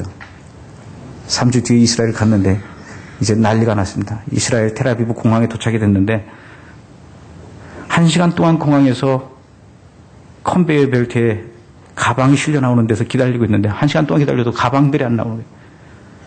저희들이 들고 왔던 개인용 가방은 다 나왔지만 카메라와 조명과 녹음기와 편집기가 들어있는 촬영 장비가 든 15개 가방이 하나도 안 나오는 거예요. 같은 비행기 타고 왔던 다른 승객들은 이미 다 빠져나가서 공항에 아무도 없어요. 우리밖에 없어요. 제가 마음이 급해서 뛰어가서 물어봤습니다. 왜 우리 가방은 하나도 안 나오는 겁니까? 공항 관계자가 하더라고요. 이야기를 하는데 당신들이 들고 온 15개 가방 모두가 폭탄으로 의심돼서 압수를 했습니다. 어떻게 하면 좋습니까? 당신네들의 가방을 모두 우리가 임의로 가방을 열어서 폭탄이 들었는지 안 들었는지 다 확인한 다음에 돌려주겠습니다. 얼마나 걸릴까요? 그건 우리가 알 수 없습니다. 일단 숙소에 돌아가 있으면은 검사가 모두 끝나는 대로 연락을 드리겠습니다. 그동안 12시간 동안 비행기 안에서 담배를 피지 못해서 답답해했던 우리 스태프들, 교회 안 다니는 스태프들이 7명이었어요. 이 스태프들이 밖에 나가서 공항 밖에서 담배를 피면서 자기들끼리 감독인 저를 이제 욕하기 시작하는데 무슨 감독이 졌다고냐. 이스라엘에 촬영하러 갔는데 섭외는 아무것도 안 돼 있다 그러지. 장비는 모두 압수를 당했다 그러지. 이 스태프들이 그때부터 저를 이제 원망하기 시작하고 불신하기 시작하는데 잠시 후에 저희를 태우고 갈 이 봉고차가 저희 앞에 도착이 됐어요. 그 봉고차에 올라타서 저는 운전석 바로 뒷자리에 앉아서 그리고 나머지 스태프들은 제 뒤에 앉아서 공항에서부터 예루살렘에 있는 숙소를 향해서 약 1시간 정도 달려가는데 그때부터 저는 운전석 뒤에 앉아서 머리를 제 가랑이 속에다가 파묻고 울기 시작합니다. 하느님 어쩌다가 이렇게 됐습니까? 무슨 상황이 이런 상황이 다 있습니까? 이스라엘로 제가 다른 영화를 찍으러 온 것도 아니고 하나님 일을 하겠다고 하나님의 영화를 찍겠다고 이스라엘로 왔는데 와보니까 모든 섭외됐던 사람들이 전부 다 영화 촬영에 도움을 안 주겠다고 사라져버렸습니다. 아무도 찍을 사람이 없습니다. 심지어는 카메라가 없습니다. 뭐 이런 팀이 다 있습니까? 뭐 이런 감독이 다 있습니까? 왜 저를 이렇게 구렁텅이에 몰아넣습니까? 이제 저는 여기서 영화를 못 찍고 한국에 돌아간다고 한들 방송국에서 저를 받아주지도 않습니다. 모든 걸 다 내려놓고 사표를 내고 왔는데 하나님 여기서 저를 이렇게 망가뜨리면 어떡하십니까? 얼마나 그 봉고차 안에서 눈물을 흘리면서 하나님한테 기도했는지 모릅니다. 물론 뒤에 스태프들이 있기 때문에 소리내서 울 수는 없었지만은 그렇게 한참 울다가 갑자기 이런 생각이 들어요. 아, 이 바보 같은 놈이 이렇게 이스라엘로 영화 찍으러 올 때 아버지 돌아가시고 여기서 섭외했던 그 모든 사람들이 다 도망가고 심지어는 장비까지 압수를 당하니까 이제서야 하나님께 기도를 하고 있구나. 이제서야 내가 두 손을 모으고 하나님한테 기도하고 있구나. 이런 생각이 들어요. 생각을 해보십시오. 저는 이 영화를 만들기 위해서 아까도 말씀드렸듯이 지난 15년 동안 이스라엘을 30번씩 왔다 갔다 했죠. 25년 동안 방송국에서 일을 했죠. 이 90분짜리 영화를 만드는 것을 정말 저는 어렵게 생각하지 않았습니다. 그동안 방송국에서 배운 노하우와 경력과 그런 것들로 만들 수도 있는 거고요. 또 이스라엘 30번씩 왔다 갔다 했으면 이스라엘 예루살렘 골목골목길을 모르는 데가 없습니다. 저는 예루살렘에 있는 구멍가게가 어느 구멍가게가 더 가격이 싼지까지 알 정도예요. 나중에 제가 나이 먹어서 방송국에서 잘리면 예루살렘에 가서 택배기사를 할까 택시기사를 할까 아니면 이스라엘 군인들 예비군 통제소를 돌릴까 이렇게 고민할 정도로 이스라엘 구석구석 모르는 데가 없는데 제가 이 영화를 만들면서 하나님께서 원하시는 그 방향을 절대로 하나님의 음성을 들으려고 귀 기울이지 않았고 제 머리와 제 능력과 제 아이디어로만 이 영화를 만들려고 했었던 겁니다. 성경책을 들여다보기보다는 인터넷을 들여다보면서 자료 검색에 더 열심히 했고요. 하나님께 기도하기보다는 전화통 붙잡고 사람 섭외하는 데 더 바빴습니다. 하나님께서는 이 영화를 어떻게 만들고 싶어 하시는지 하나님의 그 예민한 음성을 그 세미한 음성을 제가 주의 깊게 들으려고 노력하지 않았던 것이죠. 그렇게 이 영화를 제가 하나님께 의지하지 않고 제 머리로 만들려고 하니까 결국은 이런 일들이 생기게 되는군요. 하나님 잘못했습니다. 제가 이제까지 하려고 했던 모든 프로그램, 모든 계획들, 모든 프로젝트, 모든 시스템 다 제 손으로 코드를 뽑아버리겠습니다. 컴퓨터 다 필요 없습니다.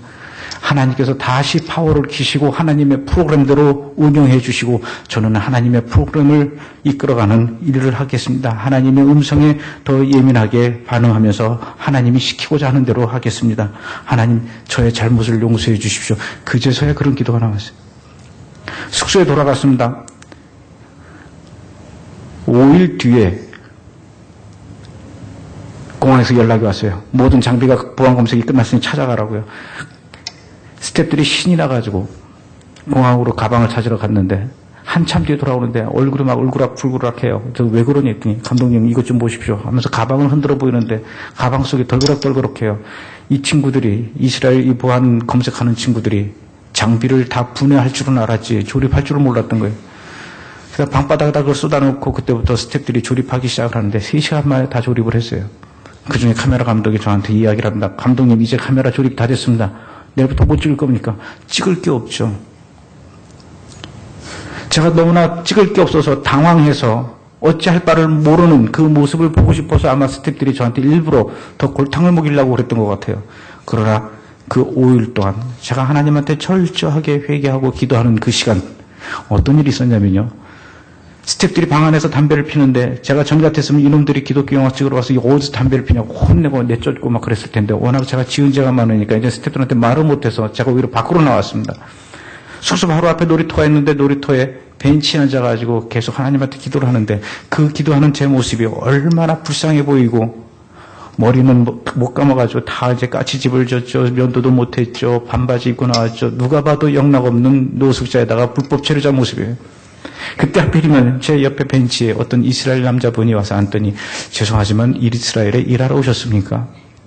아마도 제가 불법 체류자라면은 신고하려고 그랬던 것 같아요. 저는 일하러 이스라엘에 온 게 아니라 영화 찍으러 왔습니다. 저도 모르게 그런 얘기를 했습니다. 무슨 영화 찍으러 이스라엘에 왔습니까? 이 사람한테 이런 얘기를 내가 구체적으로 해야 되나 말아야 되나 고민하지도 않고 제가 왜 그랬는지 그 사람한테 모든 이야기를 다 털어놔 버렸어요.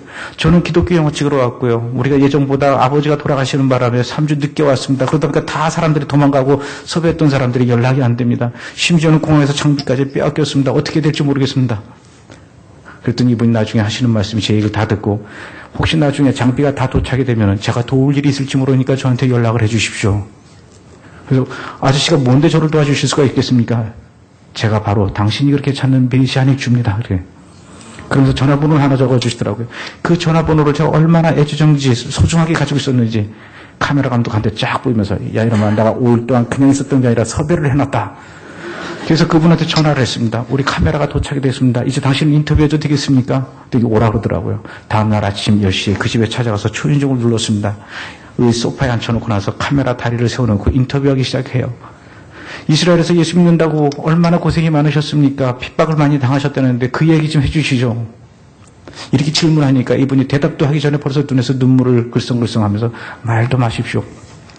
제가 어느 날 골목길을 지나가는데 갑자기 정통 유대인이 2명이 앞을 가로막았습니다. 그 사람들이 무서워서 뒤로 돌아섰더니 이번에 3사람이 또 가로막아서 못 가게 하더라고요. 그 사람들 피해서 머리를 숙여서 지나가려고 했더니 저를 떠밀어서 등에 부딪혔습니다. 이 얘기를 하면서 갑자기 잠깐만요. 지금 저는 제 얘기를 여러분들한테 하는 것보다도 저와 함께 있었던 다른 사람이 여러분들과 인터뷰를 하는 게 더 좋겠습니다.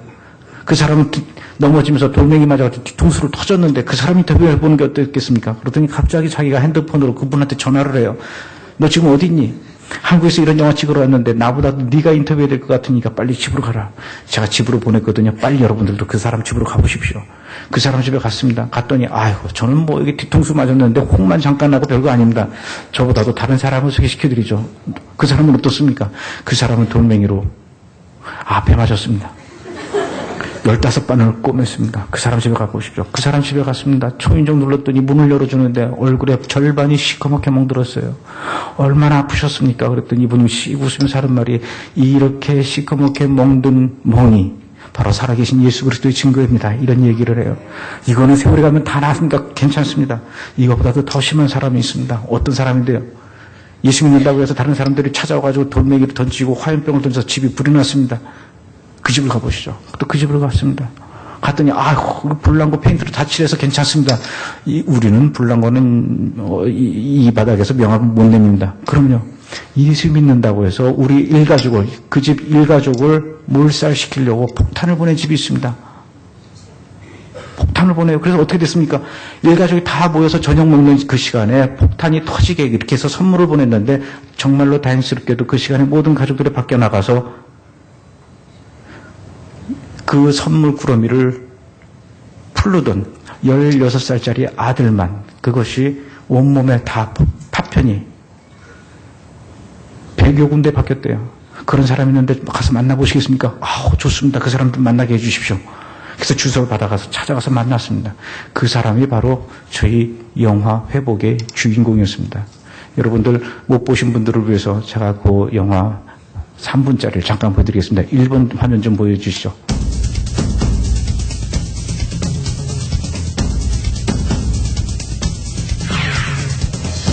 אותו יום, זה היה יום חמישי.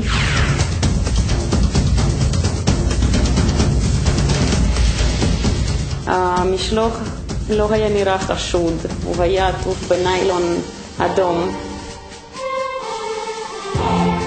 הגעתי לפח אשפה, פתחתי את הפח אשפה, זרקתי את הזבל, ובדיוק I opened up the package and it exploded.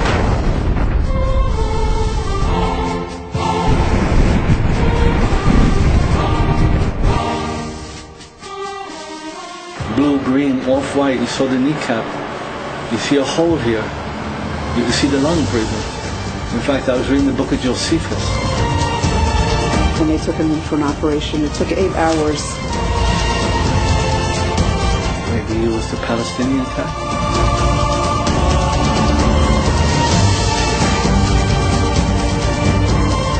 Don't look in that direction. You've been attacked by a religious, Orthodox radical group.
You and you fucking Jesus to kiss my ass, okay? Go away.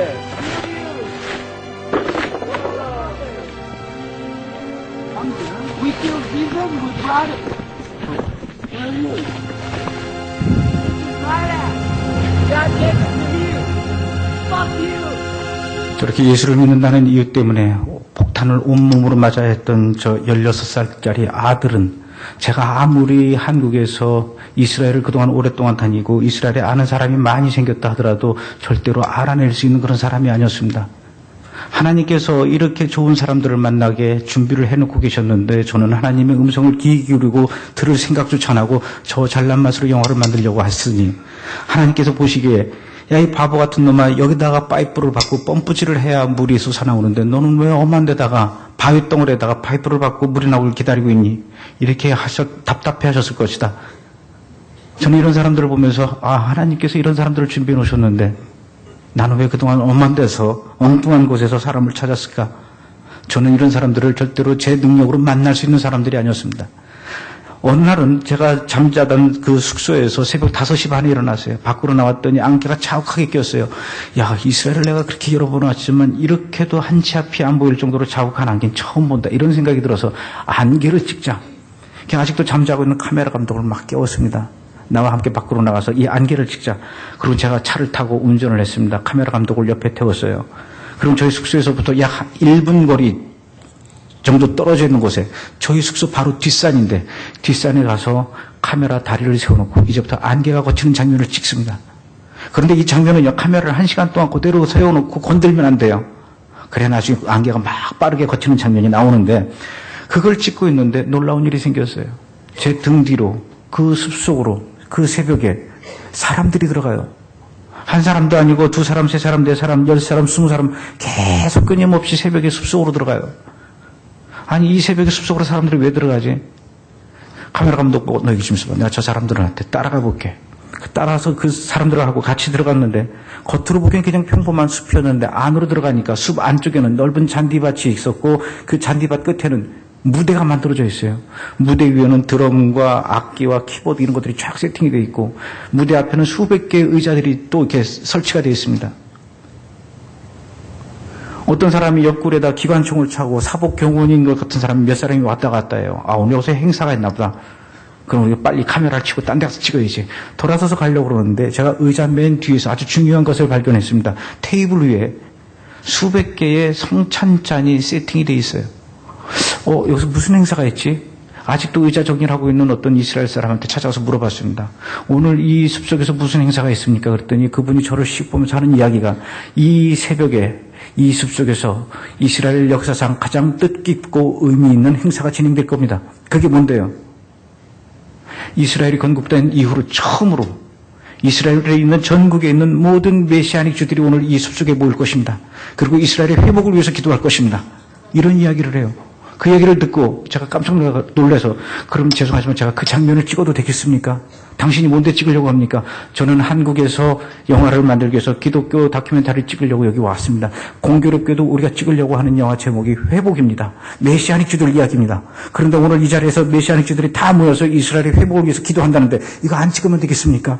그랬더니 이분이 씩 웃으면서 하는 얘기가 저희가 오늘 이 행사를 위해서 이스라엘 전국에 있는 메시아닉주 공동체에다가 이메일을 보내고 공지사항을 볼 때 절대로 그 누구도 카메라를 갖고 와서는 안 된다. 이렇게 얘기했대요. 절대로 오늘 행사를 기록으로 남기지 않기 위해서죠. 그런데 당신은 카메라를 갖고 왔어요. 그것도 더군다나 영화 찍는 카메라를 갖고 왔다고요. 지구 반대편에서 여기까지. 당신은 하나님이 보내신 사람으로 알고 촬영을 허락하겠습니다. 단 조건이 있습니다. 항상 이 사람들은 조건을 달아요.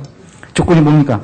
절대로 뒤에서만 찍어야지 앞으로 나와서 얼굴을 찍어서는 안 됩니다. 왜냐하면 여기 참석한 사람들이 얼굴 내보이는 걸 싫어하는 사람들이 많기 때문이죠. 걱정하지 마십시오. 절대로 앞으로 와서 얼굴을 안 찍겠습니다. 뒤에서만 찍겠습니다.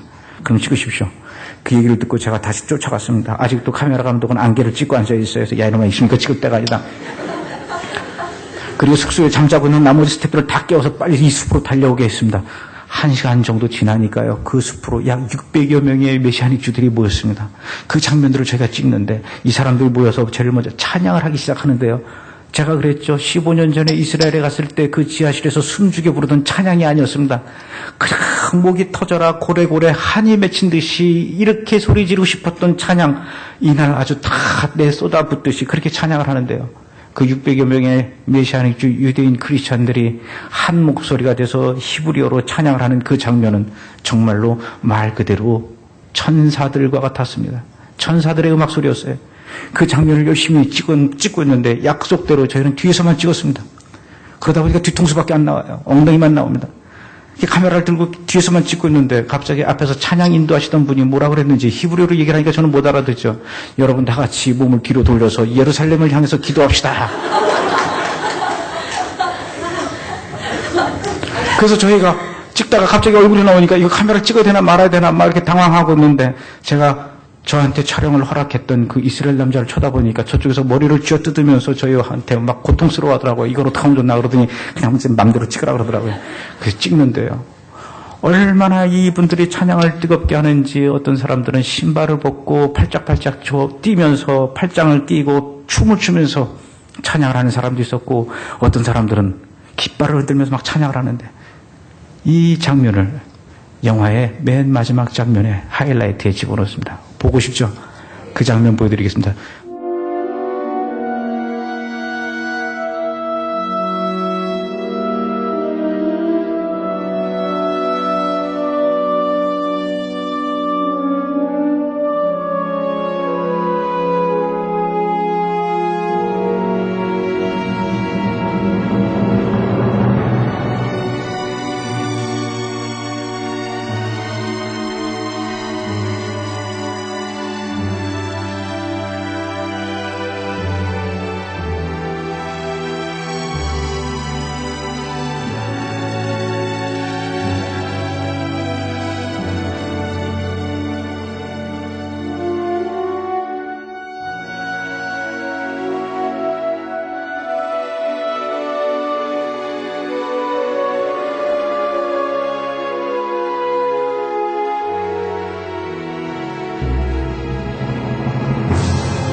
제가 그랬죠. 이 방송국에서 25년 동안 일을 하다 보면 섭외의 달인이 됩니다. 특히 현장 섭외의 달인이 되는데 저는 아무리 현장 섭외의 달인이라 하더라도 그리고 제가 방송국에서 오랫동안 일을 해서 굉장히 아이디어가 많다고 하지만은 절대로 이 영화 회복 속에서 이렇게 전국의 메시아닉주들이 한자리에 모여서 예배를 드리는 장면을 아이디어로 떠올리지를 못했습니다.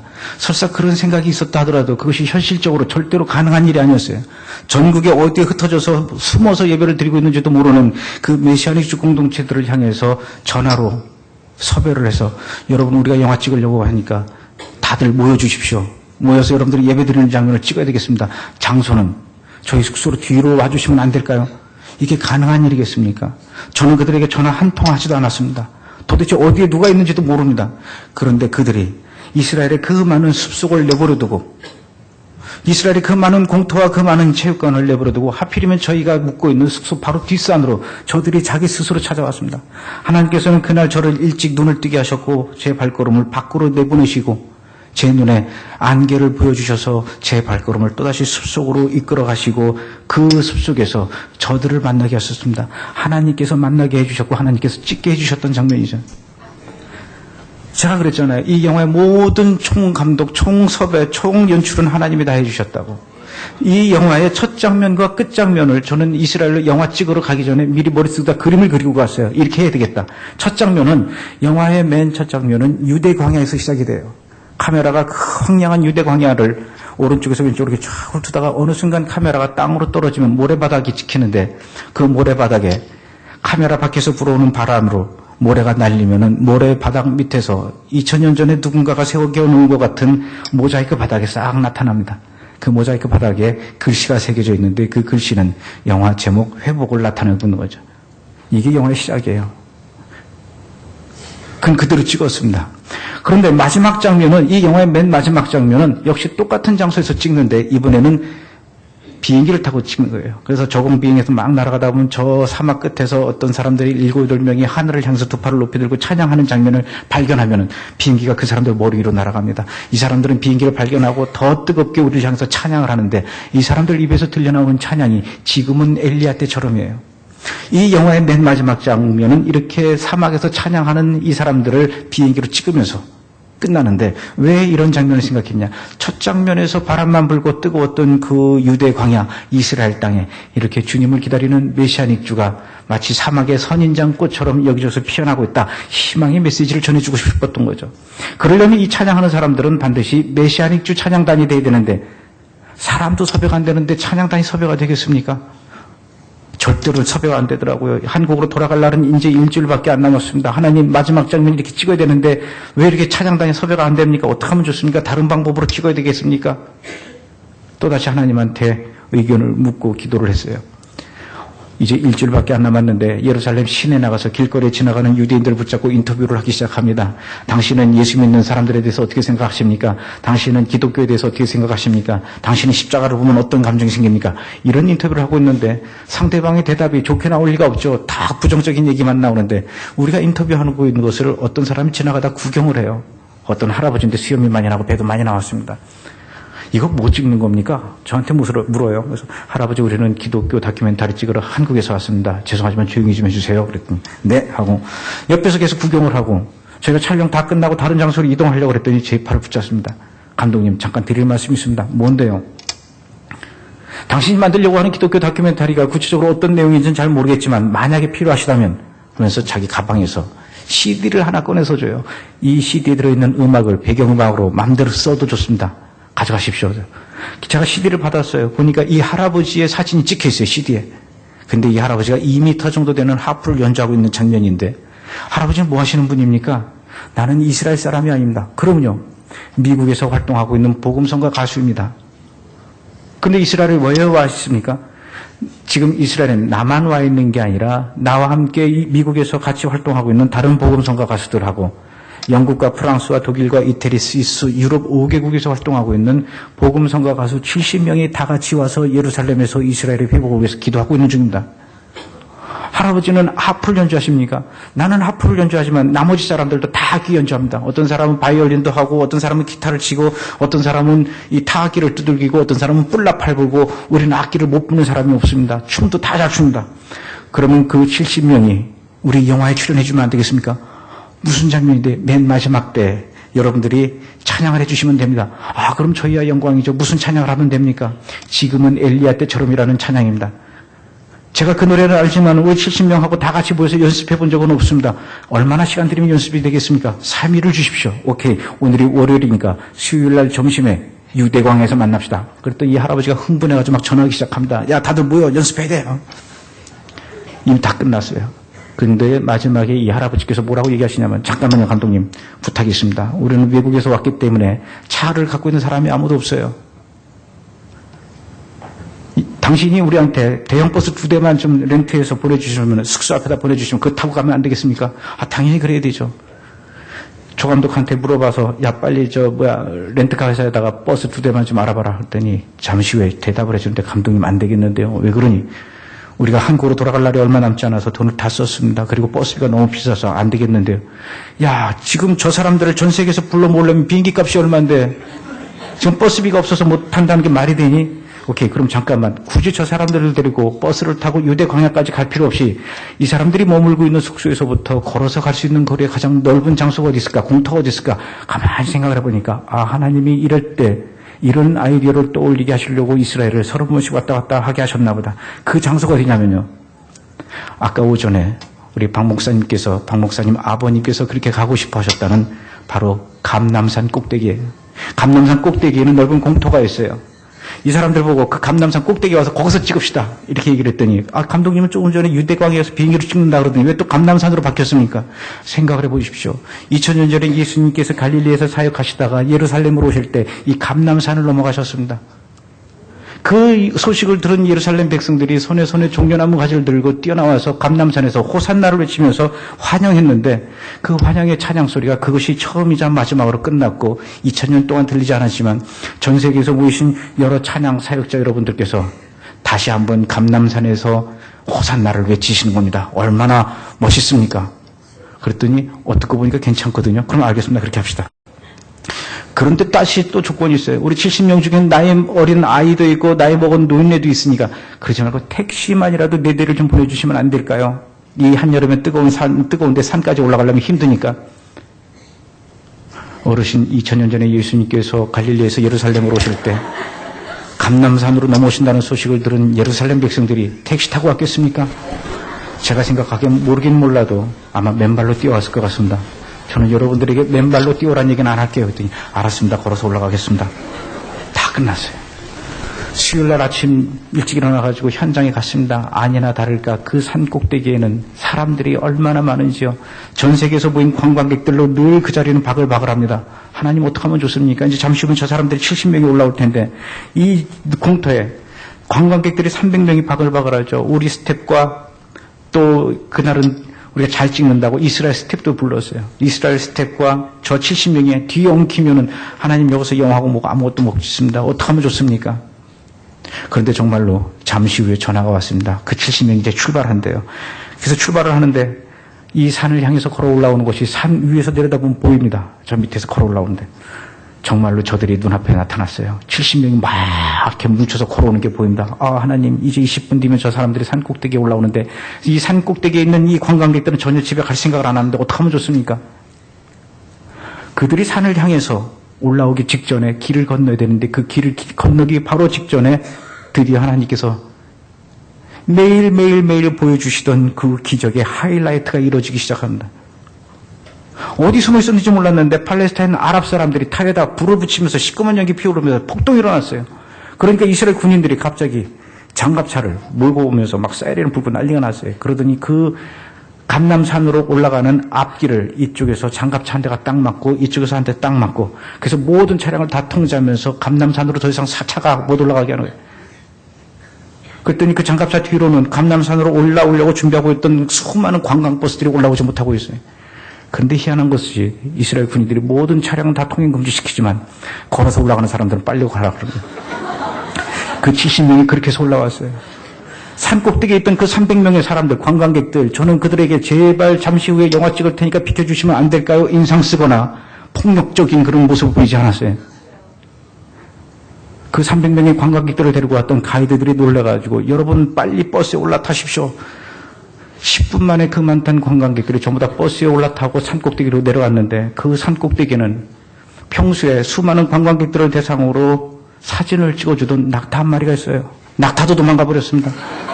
낙타 주인도 없어지고요. 그리고 그 산꼭대기는 늘 전 세계 언어를 다 하고 있는 젊은 애들이 있어요. 장사꾼들이죠. 예루살렘 시내 사진을 크게 뽑아가지고 들고 다니면서 집사님, 권사님, $1 하는 얘네들도 다 도망가 버렸어요. 그야말로 산꼭대기에는 우리 빼고는 아무도 없는 그런 상황이 됐어요. 그 상태에서 70명이 올라왔어요. 그렇게 해서 그들의 찬양, 지금은 엘리야 때처럼을 원래는 한 번만 찍고 빨리 피하려고 그랬는데 2시간 반 동안 거기서 찍었어요. 카메라 감독이 더 이상 감독님 필름이 없습니다. 그래, 그만 찍자. 컷 했더니 그 컷 소리를 이스라엘 군인들이 저 밑에서 들었나 봐요. 그때부터 장갑차가 빠지기 시작하고 관광버스가 올라가기 시작했습니다. 우리 이미 다 촬영이 끝났습니다. 이렇게 해서 이 영화의 마지막 장면을 기적처럼 촬영할 수 있었던 거예요. 이 영화를 본 사람들이 저한테 물어봐요. 아니 감독님, 그 감남산 꼭대기는 늘 사람들이 바글바글 한다는데 저기서 어떻게 찍을 수 있었습니까? 내가 하면 안 되지. 하나님께서 하시면 안 되는 일이 없습니다. 그 장면 보고 싶죠?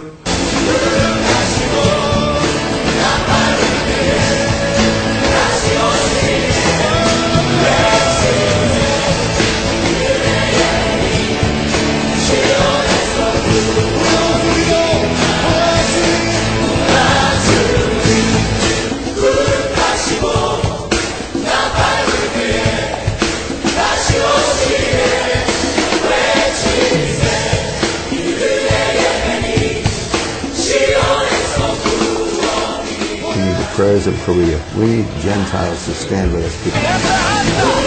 Promises of God to become true. It's us. Indeed.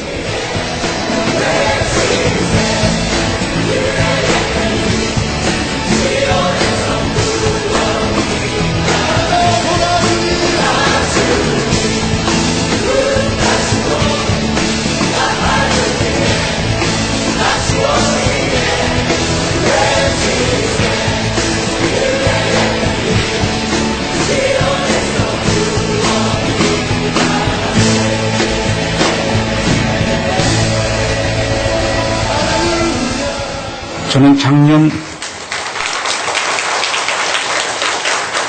1월 14일에 이 영화를 극장에 개봉을 시키고 다시 6월 달에 카메라를 들고 이스라엘로 갔습니다. 이번에는 이스라엘의 메시아닉 주, 예수를 믿는 유대인들을 만나러 간 것이 아니라 여러분들도 잘 알고 있는 이스라엘과 함께 살고 있는 팔레스타인 땅으로 갔습니다. 팔레스타인이라는 곳은요, 1948년에 이스라엘이 1900년 만에 돌아와서 나라를 세운 이후부터 1948년부터 지금까지 이 팔레스타인 사람들은 이스라엘과 아주 원수지간이 되어버렸습니다. 이 땅을 지난 2000년 동안 팔레스타인들이 살고 있었는데 1948년에 유대인들이 다시 찾아와서 여기는 우리 땅이다 하고 이 나라를 세우다 보니까 이스라엘과 팔레스타인은 지금까지도 서로 원수도 이런 원수가 없을 정도로 그런 관계가 되어 있습니다. 팔레스타인들의 입에서 나오는 이야기는 내가 살아서 죽기 직전까지 할 수 있는 마지막에 가장 아름다운 일은 단 한 사람이라도 더 유대인들을 죽이고 죽는 것이 나의 일이다. 이 세상에서 가장 아름다운 사람들은, 아름다운 유대인은 죽은 유대인이다. 이렇게 생각하는 것이 바로 이 팔레스타인 사람들입니다. 그러다 보니까 이 사람들은 지금이라도 우리에게 폭탄벨트를 주거나 우리에게 수리탄을 준다면은 저 유대인들이 이용하는 버스와 유대인들이 타고 다니는 기차와 유대인들이 이용하고 있는 식당에 뛰어들어서 저들을 죽이고 나도 죽겠다. 이렇게 자살 폭탄을 감행할 수 있는 사람들이 바로 팔레스타인 사람들입니다. 얼마나 끔찍한지 모릅니다. 이렇게 이 사람들이 끔찍할 수밖에 없는 그 배경엔 오래전부터 이 팔레스타인 사람들이 믿고 있는 이슬람 종교로 인해서 시작이 됩니다. 한 손에는 코란, 한 손에는 칼, 이런 것처럼 자기네들의 종교적 목표를 위해서라면 목숨을 아끼지 않고 상대방의 목숨도 중요하게 생각하지 않는 것이 바로 이슬람 종교고, 이슬람 종교를 믿는 사람들이 팔레스타인이라는 얘기죠. 여러분들이 아셔야 될 것이 이스라엘로 성지순례를 가는데 예수님께서 태어나신 베들레헴은 절대로 이스라엘이 아닙니다. 예수님께서 자라신 나사렛과 예수님께서 40일 동안 금식기도 하셨던 유대 광야와 예수님께서 뽕나무 위에 있던 삭교로 불러내리셨던 여리고, 예수님께서 죽은 지 사흘 만에 다시 살려냈던 나사로의 마을 베다니, 예수님께서 땀방울이 핏방울이 되도록 기도하셨던 겟세마네 동산과 예수님께서 십자가를 지고 가셨던 고난의 길, 예수님께서 십자가에 매달려 돌아가셨던 골고다 언덕이 모두 이스라엘이 아니란 얘기죠. 거긴 다 팔레스타인이다. 모르셨죠? 그곳에는 방금 말씀드렸던 것처럼 모든 사람들이 다 무슬림들이에요. 아침 새벽부터 오밤중까지 하루에 5번씩이나 이슬람 사원 첨탑 끝에서 들려나오는 코란이 있는 소리, 아잔 소리에 물들어 있는 곳이 바로 그곳입니다. 어떻게 이런 일이 있을 수 있을까? 예수님께서 태어나시고 예수님께서 사역하시고 예수님께서 고통받으셨던 그 땅이 지금은 무슬림의 땅이 되어버렸다는 것입니다. 이곳에서는 이슬람과 코란과 알라신 이외의 다른 이야기를 했다가는 명예살인이라는 이름으로 돌에 맞아 죽게 됩니다. 그리고 돌로 쳐 죽인 그 사람은 오히려 법의 심판을 받는 것이 아니라 영웅 취급받는 곳이 바로 팔레스타인입니다. 이런 곳에서 놀랍게도 아까 제가 그랬죠. 이스라엘 땅에 살고 있는 유대인들한테 예수님이 나타나서 그들이 예수를 믿고 크리스찬이 되어가는 것처럼 도저히 이곳에서는 그 어떤 선교사나 그 어떤 전도자도 들어가서 전도할 수 없는 그런 환경이고 그런 구역이고 그런 곳인데 그곳에서 마치 비 온 뒤에 곰팡이가 피어나듯이 버섯이 피어나듯이 성령의 비가 내린 이후로 예수를 믿는 크리스찬들이 생겨나고 있다는 것이죠. 놀라운 것은요, 이 사람들이 메시아닉주들은 지하실에서 형광등 불빛 아래에서 목소리를 죽여서라도 찬양이라도 하지만 이 사람들은 형광등 불빛에서 예배를 드릴 수가 없습니다. 예수 믿는 사람들끼리 몇몇이 모여서 너는 어쩌다가 예수를 믿게 됐니? 제가 물어봤어요. 나도 다른 사람들하고 똑같이 하루에 5번씩 이슬람 사원에 가서 사우디아라비아 메카를 향해서 절을 했습니다. 어느 날 절을 하다가 고개를 들어보니까 내 앞에 어떤 남자가 앉아 계시던데 그분이 내 손을 잡고 울고 계셨습니다. 나는 그분이 누군지 몰랐습니다. 그리고 그분을 만난 이후부터는 더 이상 메카를 향해서 기도할 수가 없었습니다. 그래도 다른 사람들 때문에 가족 때문에 할 수 없이 사원에 가서 기도를 하는데 놀랍게도 내가 기도하지 않고 다른 사람을 봤을 때 나와 함께 똑같이 기도하지 않고 눈을 뜨고 있는 사람을 봤습니다. 기도 시간이 끝나고 나서 그 사람을 찾아가서 너는 왜 기도하지 않니? 나는 이제 기도가 안 나온다. 왜 그러니? 나는 조금 전에 누구를 만났다. 누구를 만났다는 거야. 그 사람이 이야기하는 인상착의를 듣고 보니까 내가 만났던 사람하고 똑같아요. 이 예수님을 여러 사람이 본 게 된 거예요. 그렇게 해서 이것이 우리가 믿는 종교, 이슬람 종교가 아니라 바로 예수님이구나.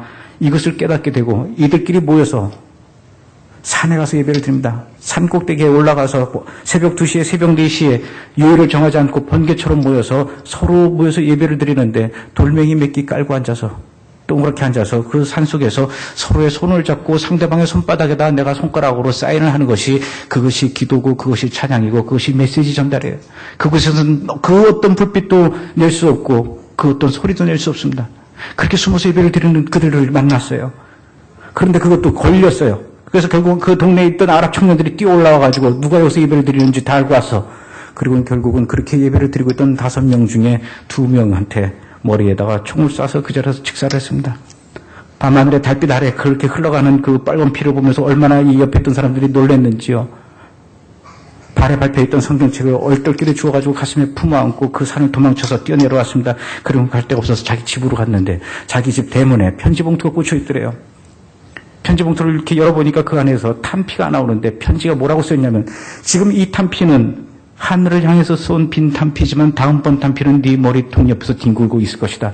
네가 계속 예수를 믿을 경우엔 그 편지를 읽는 동안에 이 남자는 너무나 무섭고 두렵고 떨려서 그만 바지에다가 오줌을 쌌다는 가슴에 품고 있던 그 성경책이 아직도 따끈따끈한데 그 자리에서 팍팍 찢어버리고 마당에 있던 그 쇠로 된 쓰레기통에다가 그 찢어진 성경책을 넣고 다른 쓰레기로 덮고 발로 지지밟고 마치 요나처럼 자기 집 지하실로 내려가서 나는 이제 더 이상 예수를 믿지 않을 거야. 나는 신약 성경 몰라. 나는 기독교를 믿지 않을 거야. 그렇게 부들부들 떨고 지하실에서 숨어 있었습니다. 그런데 아니나 다를까 누군가 문을 여는 소리가 들리고 지하실로 내려오는 소리가 들렸습니다. 이젠 내 차례구나. 조금 전에 산에서 그 내 동료를 향해서 총으로 쏴 죽였던 저 아랍 청년들이 이제 날 죽이러 찾아왔구나. 이제 잠시 후면은 방아쇠가 당기는 소리가 들리게 될 것이고 그 뒤엔 내가 죽겠지. 그 소리를 기다리면서 바들바들 떨면서 정말로 사시나무 떨듯이 떨고 있는데 아무리 기다려도 방아쇠 당기는 소리가 들리지 않더래요. 눈을 들어서 이렇게 살며시 보니까 누군가가 자기도 모른 채 맨발로 뛰어왔는데 흙으로 범벅이 된 자기 발등을 손으로 만지고 있는데 그 흙을 눈물로 닦아주고 계시더래요. 이렇게 보니까 예수님이에요. 오 주님. 그저 제가 예수님을 그 지하실에서 만났습니다. 예수님이 이 남자를 바라보면서 눈물을 흘리면서 너마저 나를 버리면 어떡하니? 너마저 나를 버리면. 그때 이 남자가 그 자리에서 무릎 꿇고 다시 기도를 하기 시작합니다. 내가 절대로 베드로가 되지 않을 줄 알았습니다. 그런데 내가 어느새 베드로가 돼 있었네요. 내가 주님을 모르고 주님을 안 믿겠다고 배반하면서 이러고 숨어 있네요. 주님, 제가 잘못했습니다. 한참을 기도하고 나서 다시 깨보니까 주님은 안 계시고, 다시 이 사람은 그 지하실에서 밖으로 뛰어나와서 쓰레기통에 버렸던 그 찢어진 성경책을 가슴에 끌어안고, 이 찢어진 성경책이라도 내가 저 아랍 사람들한테 전해주고 죽고야 말겠다. 그러면서 그 아랍 마을로 찾아 들어가는 팔레스타인 크리스찬들을 만났습니다. 여러분, 지금 이 팔레스타인 땅에서 어떻게 성령님께서 인도를 하셔서 이들 앞에 예수님께서 직접 나타나서 이들을 변화시키고 있는지 그 생생한 현장을 카메라에 담았어요. 팔레스타인 사람들이 예수를 믿게 되니까 어떤 일들이 생기냐면요. 이스라엘 군인이 새로 지급받은 그 총을 시험 삼아서 테스트하려고 총을 쐈는데 앞마당에서 놀고 있었던 아랍 13살짜리 아들이 총에 맞아서 그 자리에서 직사를 했어요. 그 피투성이가 된 아들을 끌어안고 아버지가 통곡을 하면서 웁니다. 그러니까 나에게 폭탄 벨트를 달란 말이야. 그러니까 나에게 수류탄을 달란 말이야. 그럼 내가 저 이스라엘 군인들을 모두 죽이고 나도 죽겠다고 외치던 이 사람이, 그리고 또 밤에 잠자고 있는데 이스라엘 군인 2명이 군합발로 집 안으로 들어왔습니다. 그리고 침대에서 잠자고 있는 팔순의 할아버지를 발로 지지밟아서 심장 파열에 대해서 그 자리에서 직사를 했어요. 옆에서 잠자고 있었던 할머니가 성하지도 않은 이로 이스라엘 군인의 허벅지를 물어뜯으면서 나도 죽여라 이놈아. 그러니까 이스라엘 군인들이 이 개머리판으로 할머니를 또 쳐서 기절을 시켰습니다. 기절해서 깨어난 할머니가, 그러니까 나한테도 폭탄 벨트를 주고 나한테도 수류탄을 달란 말이야. 이렇게 울부짖던 이 할머니가 놀랍게도 그날 밤에 잠자다가 기절 속에서 예수님을 만나게 됩니다. 예수님이 이들에게 나타나서, 봐라, 네 분노하는 마음 안다. 너의 울부짖음을 안다. 그러나 내가 십자가를 지고 골고다 언덕을 향해서 갈 때 수많은 사람들이 발로 걷어차고 침을 뱉고 욕을 할 때 내가 그들을 원망하고 저주했니? 내가 복수의 일을 갈았니? 나는 오히려 그들의 죄가 모른다고 그들을 용서하는 기도를 했다. 너희도 이 용서의 기도를 배워라. 이렇게 해서 이 사람들이 바뀝니다. 물론 하루아침에 바뀔 수 없죠. 어저께까지만 해도 그렇게 철천지 원수처럼 그렇게 생각했던 그 유대인들을, 이스라엘 사람들을 어떻게 사랑할 수 있단 말입니까? 이들이 성경책을 읽을 때 유대인들의 역사입니다. 예수님의 이야기는 모두 유대인의 이야기입니다. 그런데 이걸 내가 어떻게 읽을 수 있단 말인가? 한 달 동안, 2달 동안 볶이고 볶다가 결국은 이들이 인정을 합니다. 아, 이스라엘 땅은 하나님의 땅이구나. 그러나 우리도 여기서 살 수 있는 권리가 있긴 있다. 중요한 것은 그게 문제가 아니라 우리가 예수 그리스도의 한 형제로서 서로 용서하지 못할 것이 없다. 이렇게 생각한다는 것이죠. 어저께까지만 해도 이스라엘 군인 초소를 향해서 화염병을 던지고 이 이스라엘 군인들 물러가라고 이렇게 대모했던 이 청년들이 예수를 믿고 나서 그 다음부터는 이 초소에다 돌을 던지고 화염병을 던지는 것이 아니라 새벽에 찾아가서 그들에게 따뜻한 스프를 전달해 준다는 거죠. 물론 이스라엘 군인들이 먹지 않았습니다. 그러나 또 갖다 줍니다. 발로 걷어찼습니다. 그래도 또 갖다 주죠. 이스라엘 군인들이 이 청년들을, 스프를 들고 오는 청년들을 끌어다가 고문을 합니다. 너네들 도대체 무슨 전략으로 우리한테 이걸 주는 거야? 이들이 그 이스라엘 군인들의 전기 고문을 당하면서 외치는 이야기가 이렇습니다. 나도 불과 며칠 전만 해도 니들을 죽이고 싶었다. 그러나 이제는 마음이 다 바뀌었다. 나는 너희들을 사랑하고 용서한다. 왜냐? 나는 이미 예수님을 만났기 때문이다. 놀라운 일은요, 이렇게 팔레스타인 사람들이 예수를 믿고 변하게 되니까 이들과 함께 제1선에서 경계 근무를 서고 있었던 이스라엘 군인들 1개 소대가 동시에 예수를 믿는 일들이 일어나고 있다는 얘기죠. 이스라엘과 팔레스타인 국경 구석구석에서 지금 남몰래 어떤 일들이 일어나고 있냐면요, 팔레스타인 크리스찬들이, 팔레스타인 아랍 사람들이 예수를 만난 이후에 유대인들을 불러들입니다. 예수 믿는 사람들이죠. 그리고는 그들과 함께 어둠 속에서 끌어안고 이야기를 합니다. 여러분, 제가 그런 건 아니지만 내 동료가 여러분들을 향해서 폭탄을 던졌던 거 용서해 주십시오. 당신들을 향해서 저주의 말을 했던 거 용서해 주십시오. 당신들이 우리를 향해서 촛불을 겨눴던 거 모두 용서하겠습니다. 당신들이 우리를 720km의 분리장벽 안에 가둬놨던 거 다 용서하겠습니다. 그러니까 약자가 강자를 이렇게 용서한다는데 이 메시아닉 주들이, 예수 믿는 유대인들이 이제는 거꾸로 눈물을 흘리면서 이들을 끌어안으면서 우리가 그동안 당신들을 괴롭혔던 걸 용서해 주십시오. 당신들이 우리를 향해서 테러했던 걸 용서하겠습니다. 서로 용서하고 용서하는 그런 일들이 일어나고 있다는 거죠. 심지어는 메시아닉 주들을 의자에 앉혀놓고 그들의 발을 벗기고 그 앞에서 팔레스타인 크리스찬들이 무릎 꿇고 앉아가지고 양말을 벗겨서 대담 물을 떠다 놓고 발을 닦아주는 세족식이 일어나고 있다는 거죠.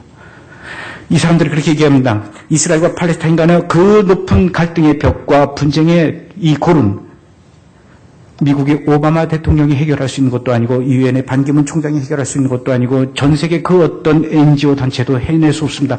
오직 해결할 수 있는 방법은 예수 그리스도의 사랑뿐입니다. 이런 이야기를 해요. 그래서 제목을 용서라고 했습니다. 그 영화가 작년 12월 달에 개봉이 됐죠.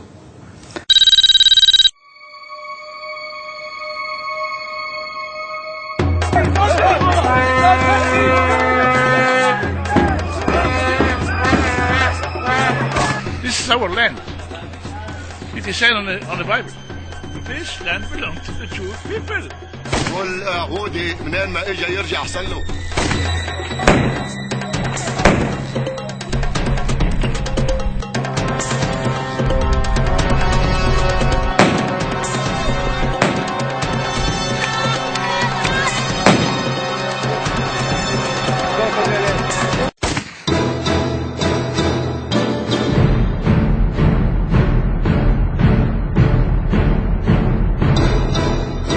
The Quran says that those who are converted should be killed, and everybody should see to that. They will take them, as an example. There is a punishment for it, which is death by cutting the head off if the person does not go back to Islam. يعني هو استغرب قال له انه في ناس عمالها بتراقبك، فرام استغرب انه ايش بدهم فيها يراقبوني.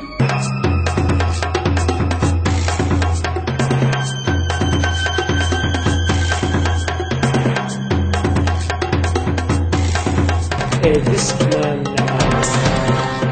like kind of people, like strict people, they was speaking to him that you would believe in our thoughts, in our belief.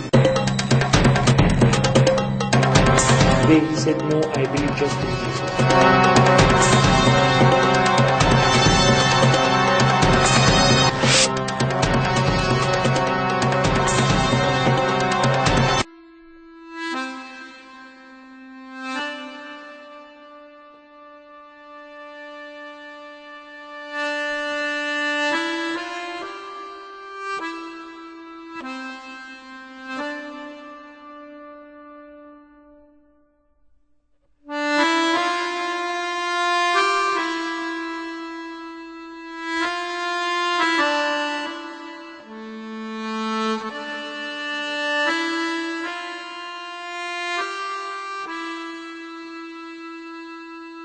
Go back to the stories of the Lord Jesus Christ.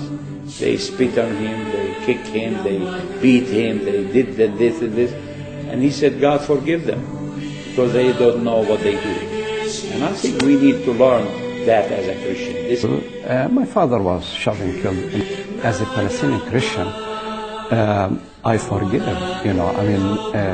and this thing happens daily. The only way to solve that conflict between Arabs and Jews or any other groups is by the love of Jesus, His love and His peace. And that's the only way to solve the conflict and the problems between people. I wanted to kill them. I wanted to kill as much as I want from them, or as much as I can. But after I became a believer, when you see so much love from Jesus toward us and toward them, and so much, for me, it's totally different. I do love them. I love them a lot, and I have lots of friends. For me, if Jesus asks me to wash their feet, then I will do it.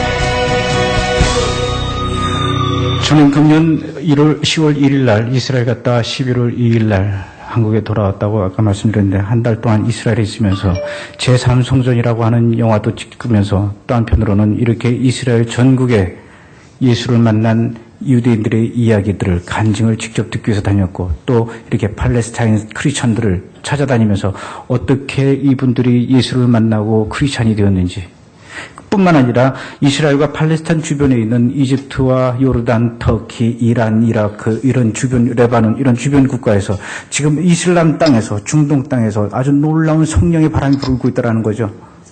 왜 이렇게 이 사람들이 아주 재밌는 것은요. 이슬람 국가 중에서도 일반인들이 아니라 이슬람 교회 이 사원에서 일을 하고 있는 성직자들, 우리 기독교를 치면 이제 목사님이죠. 이맘이라고 하는데 이 이맘이라는 사람들, 종교 지도자들이 예수를 만난 사람들이 이렇게 늘어나고 있습니다. 이러다 보니까 이 사람이 사원을 닫고 못을내 함께 예배를 드리는 일들이 일어나고 있습니다. 그런 사람들을 찾아다니면서 또 인터뷰를 직접 하고 있습니다. 물론 하루아침에 끝날 일들은 아니지만 이렇게 지금 최근 들어서 이스라엘과 주변 중동 국가에서 예수를 만난 사람들을 직접 찾아다니면서 그들의 이야기를 간증을 지금 취재하는 이 작업들을 하고 있는데 그거 말고도 지금 또 제3성전이라고 하는 영화는 제가 회복과 용서라는 영화를 찍으러 이스라엘을 왔다 갔다 하면서 여러 번 왔다 갔다 하면서 하나님께서 저에게 일반인들은 만날 수 없는 그런 사람들을 만나게 하시고 또 일반인들은 도저히 가서 구경할 수 없는 그런 현장들을 구경하게 하셨습니다. 왜 그것들을 보여주시고 그런 사람들을 만나게 하셨을까 생각을 해보니까 이 이야기가 굉장히 중요한 얘기구나. 그리고 이것은 한국의 크리스천뿐만 아니라 전 세계 예수를 믿는 모든 사람들 또 예수를 믿지 않는 사람들이 반드시 알아야 할 이스라엘 예루살렘에서 일어나고 있는 중요한 영적인 사실이구나. 이거를 화면에 담으라고 하나님이 나에게 그런 사람들을 만나게 하셨나 보다. 그럼 도대체 뭐냐. 많은 사람들은 금년에 있었던 일본의 쓰나미와 지진을 보면서 또 그 전에 아이티 지진을 보면서 뉴질랜드 지진을 보면서 또 작년 5월 달에 있었던 아일랜드의 화산 폭발을 보면서 금년엔 또 미국의 뉴욕과 워싱턴에서도 지진이 났었지 않습니까? 정체 모를 원인 모를 이유로 물고기들이 바닷속에서 떠오르고 하늘에서 새가 떨어지고 이렇게 지구 곳곳에서 일어나고 있는 자연재해를 보면서 교회를 다니지 않는 사람이라도 예수를 믿지 않는 사람이라도 이러다 정말 종말이 오는 게 아닌가 지구의 끝이 오는 게 아닌가 이렇게 걱정하는 사람들이 있지만 저는 주님 오실 사인을 그리고 이 세상의 끝을 알리는 사인을 이스라엘의 예루살렘에서 확인한다는 얘기죠.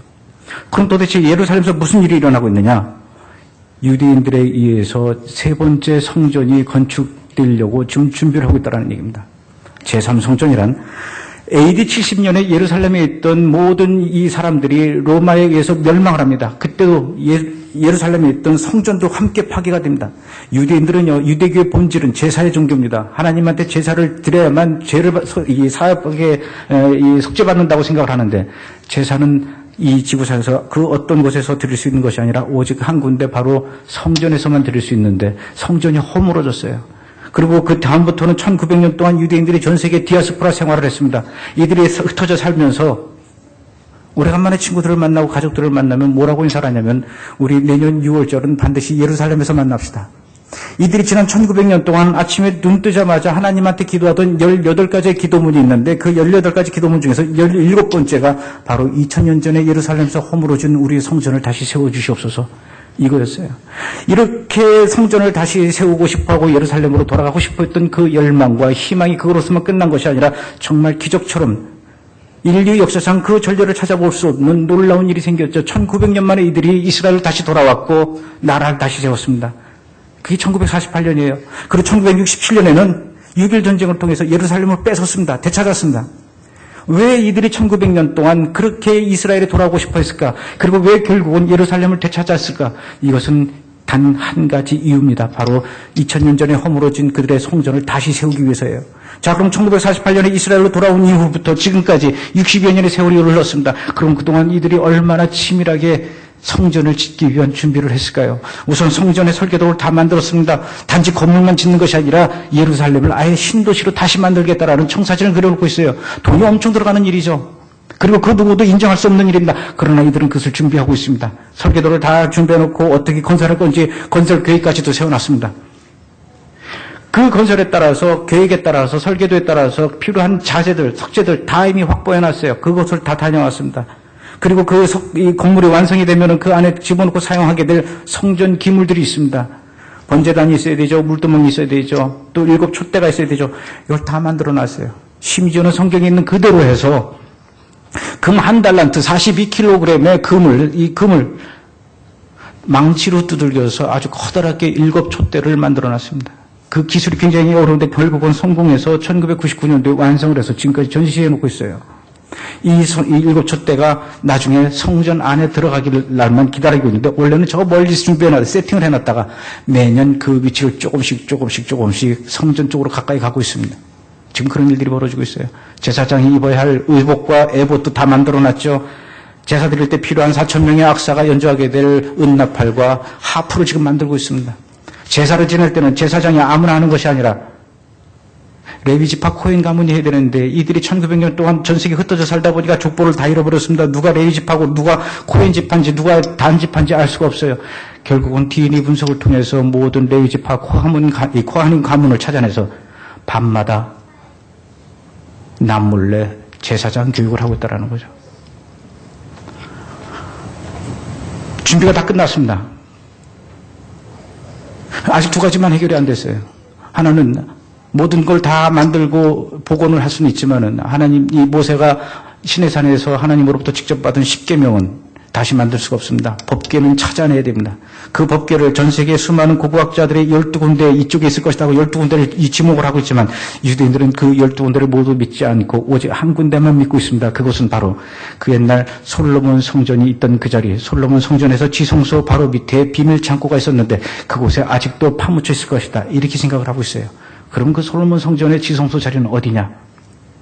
놀랍게도 이 사람들이 지으려고 하는 제3성전의 위치는 전 세계 그 어떤 장소도 아니라 그 옛날 솔로몬 성전이 있던 자리, 수룹바벨의 성전이 있던 자리, 그 자리에 다시 제3성전을 세워야 되는데 그 제3성전의 자리가, 수룹바벨의 성전이 있던 자리가 AD 70년에 로마에서 멸망된 이후에 나대지로 있다가 1300년 전에 이슬람 종교 모하메드가 사우디아라비아 메카에서부터 하룻밤 사이에 말을 타고 예루살렘 그 모리아산 수룹바벨 성전 그 자리로 날아왔다가 이곳에서 승천했다고 믿고 있기 때문에 바로 그 자리에다가 황금 사원을 세워놨습니다.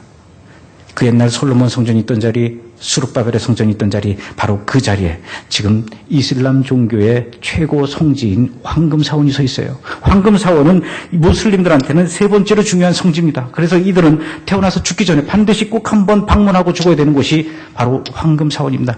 전 세계 13억 무슬림들이 아주 끔찍하게 거룩하고 소중하게 여기는 것이 황금사원인데 유대인들은 제3성전을 짓기 위해서 이 황금사원을 허물어야 되는 그런 상황이 됩니다. 호시탐탐 길을 누리고 있는데 지난 2000년 이스라엘 역사 속에서 등장했던 유명한 랍비들이 이러한 일들이 생기게 되면은 이때가 제3성전을 지어야 할 때다라고 예언을 했는데 놀랍게도 지난 10여 년간 그 예언들이 모두 이루어졌다는 것이에요. 그래서 드디어 작년 3월 16일 날 D-Day를 잡았습니다. 황금사원을 허물고 그곳에다가 제3성전을 짓기로. 그런데 그것을 이스라엘 정부가 모두 막아서 무산이 됐습니다. 그런데 그 일들이 금년 12월 달에 다시 또 진행이 될 거예요. 날짜는 제가 말씀드릴 수는 없지만 그것을 이스라엘 이외에 팔레스타인과 아랍 국가가 모르겠습니까? 모두 다 알고 있죠. 계속 시시각각으로 모니터하면서 뭐라고 이야기를 하냐면 제가 그들을 만나서 이야기를 들었습니다. 언제든지 우리 황금사원을 허물기 위해서 삽자루와 곡괭이로 자루를 들고 들어오는 그날은 인류 역사상 가장 끔찍한 피해 전쟁이 일어날 것이다. 그 전쟁은 제3차 전쟁이 될 수도 있고 세계대전이 될 수도 있고 그것이 아마겟돈 전쟁이 될 수도 있다. 이들은 이렇게 지금 그 어느 때보다도 팽팽한 긴장감 속에 있다라는 사실이죠. 이러한 것들이 인터넷에 그냥 떠도는 루머가 아니라 제가 직접 가서 카메라에 담아왔다면 제목을 이렇게 하고 싶어요. 이래도 안 믿을 건가? 오늘 여러분들께 제가 엊그저께 찍은 화면을 처음으로 공개를 하는 겁니다. 보여드리겠습니다.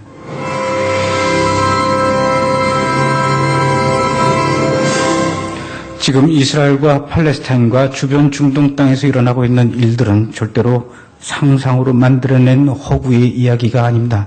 있는 그대로 팩트고 진실이고 현재 진행형이라는 사실을 아셔야 됩니다. 영화 회복을 통해서 그리고 용서를 통해서 그리고 하나님께서는 저에게 세 번째 영화 제3성전을 만들게 하셨습니다. 물론 쉬운 일은 아닙니다. 회복과 용서를 만들었다라는 이러한 내용들의 정보가 이미 이스라엘 사회와 유대인과 랍비들 사회 또 이스라엘 정보기관을 통해서 다 알고 있습니다. 절대로 이런 영화를 만들기 위해서 저를 환영하거나 반기는 일은 없습니다. 그럼에도 불구하고 저는 카메라를 들고 그들을 향해서 비집고 들어가서 진실을 밝혀내기 위해서 그리고 어디까지 진행됐는지를 확인하기 위해서 계속 노력하고 왔습니다. 이번에 촬영이 다 끝난 것은 아니고 12월 달에 다시 또 와서 찍어야 되고 하다 보니까 지금 이스라엘에서 진행되고 있는 저 놀라운 프로젝트에 많은 자금들이 지금 미국에서 지금 건네져 오고 있는데 최근 몇 년 동안 미국에서 일어나고 있는 경제 불황과 리먼 브라더스 사태 그리고 워너 브라더스라고 하는 영화사의 매각 이런 일들이 과연 제3성전과 어떤 관련이 있는지 이런 것들을 파헤치기 위해서 또다시 미국으로 가야 되는 그런 상황입니다. 여러분들 지금 보셨다시피 물론 이것은 제가 찍은 영화 중에 아주 일부분들만 요약해서 보여준 거지만은 지금 분명한 것은 이스라엘과 팔레스타인과 중동 땅에서 하나님께서 마지막을 향해서 굉장히 숨가쁘게 치열하게 달려가고 있다는 사실과 그 어느 때보다도 팽팽한 긴장감이 흐르고 있을 때라는 거죠. 그래서 저는 여러분들에게 그 어느 때보다도 더 깨워서 기도해야 되겠다라는 것입니다. 우리가 첫사랑의 신앙을 회복하고 저렇게 인간적으로 용서할 수 없는 저들을 용서하는 저들의 마음과 저들의 행위를 보면서 우리도 우리의 가족과 우리의 이웃과 우리의 동료와 심지어는 우리의 교인들을 서로 용서하지 못하고 미워하는 그런 마음을 아직도 갖고 있는 것이 과연 주님 오실 날을 기다리는 슬기로운 다섯 신부의 그런 마음일까? 우리는 첫사랑을 회복하고 그리고 모든 사람들을 도저히 용서할 수 없는 사람들까지도 예수님이 그러셨던 것처럼 우리가 용서하는 것이 이 마지막 때를 기다리는 슬기로운 다섯 신부의 그런 자세가 아닐까 그렇게 생각합니다. 여러분 그 어느 때보다도 우리가 더 뜨겁게 더 절박하게 기도해야 할다라는 사실입니다. 그것을 알려드리기 위해서 이 영화를 만들고 있습니다. 여러분 이스라엘에서 지금 목숨을 내놓고 예수를 믿고 있는 메시아닉주와 팔레스타인 크리스찬들 그리고 아직까지도 예수를 메시아로 인정하지 못하고 성전의 의미를 잘못 깨닫고 저렇게 전쟁과 재앙의 씨앗을 저 예루살렘에다 건축하려고 몸부림치고 있는 유대인들을 불쌍히 생각하면서 그들을 위해서 기도해야 합니다. 오늘 읽었던 시편 122편 6절 말씀처럼 예루살렘을 위해서 기도할 때 예루살렘의 평화를 구할 때 하나님께서 우리를 형통하게 하신다고 했습니다. 예루살렘의 평화를 위해서 여러분들이 함께 기도해 주시고 또 이런 사역을 하고 있는 저를 위해서도 기도해 주시기 바랍니다. 때에 따라서는 굉장히 생명의 위협을 느낄 만큼 위험 속에서 촬영해야 될 때도 많이 있습니다. 내가 도대체 왜 여기서 이러고 있을까? 안 그러면 지금쯤 에어컨 나오고 있는 방송국 건물에 앉아서 편안하게 후배들 부려가면서 일을 하면서 따박따박 월급 받고 일을 할 수 있는 이런 상황인데 내가 왜 여기서 카메라 들고 와서 이 나이에 이렇게 무거운 카메라를 들고 내가 고생을 할까 막 그렇게 생각할 때가 참 많이 있어요. 그러나 하나님께서 저에게 시키신 사명이라고 생각을 하고 일을 하고 있습니다. 저는 선교사도 아닙니다. 목사님도 아니고요. 그렇다고 해서 어디 영화 협회에 가입되어 있는 영화 감독도 아닙니다. 다만 하나님의 일을 대신하는 일꾼에 불과합니다. 제가 이 일을 감당할 수 있도록 잘 감당할 수 있도록 그리고 많은 크리스천들에게 현재 이스라엘에서 일어나고 있는 여러 가지 이 영적인 상황을 잘 전달하는 메신저로서의 역할을 잘 감당할 수 있도록 여러분들이 기도해 주시기 바랍니다. 같이 기도하겠습니다.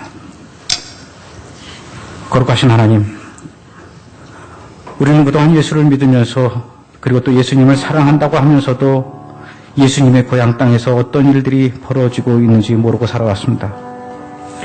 예수님의 고향 땅과 예수님의 거친 숨소리가 배어있는 그 땅이 지금은 무슬림 땅이 되었다는 것도 몰랐고 또 그곳에서 목숨을 내놓고 예수를 믿는 자들이 있었다는 것도 모르고 살아왔습니다. 이제야 우리가 그들을 위해서 기도합니다. 그들의 기도 소리를 들어주옵소서. 그들의 안전을 지켜주옵소서. 우리는 그들보다도 훨씬 더 안전하고 안락한 곳에서 신앙생활하면서도 우리는 그들보다 더 생명을 내놓는 기도를 하지 못했습니다. 우리는 더 생명을 내놓는 절박한 찬양을 하지 못했습니다. 오 주님 용서해 주옵소서. 저들은 저렇게 자기의 원수를 사랑하는데 우리는 내 가족도 내 이웃도 용서하지 못했습니다. 내 신앙을 회복하고 내 이웃을 용서하는 것이 주님 오실 날이 가까운 이때에 우리가 할 일임을 깨닫게 하옵소서. 그 어느 때보다도 주님이 가까이 왔음을 느낄 수 있는 이때 우리가 더욱 깨어서 기도할 수 있게 하옵소서. 예루살렘에 평화가 올 수 있게 하여 주옵소서. 아직도 주님을 모르는 저 유대인들이 예수 그리스도만이 우리의 메시아라는 사실을 깨닫게 하시고 성전의 의미를 잘못 해석하고 예루살렘에 전쟁의 불을 붙이려는 저 유대인들을 불쌍히 여기시고 그들을 용서하여 주옵소서. 오 주님 어서 오시옵소서. 우리 마음속에 우리 생활 속에 오 주님 어서 오시옵소서. 예수님의 이름으로 기도합니다. 아멘.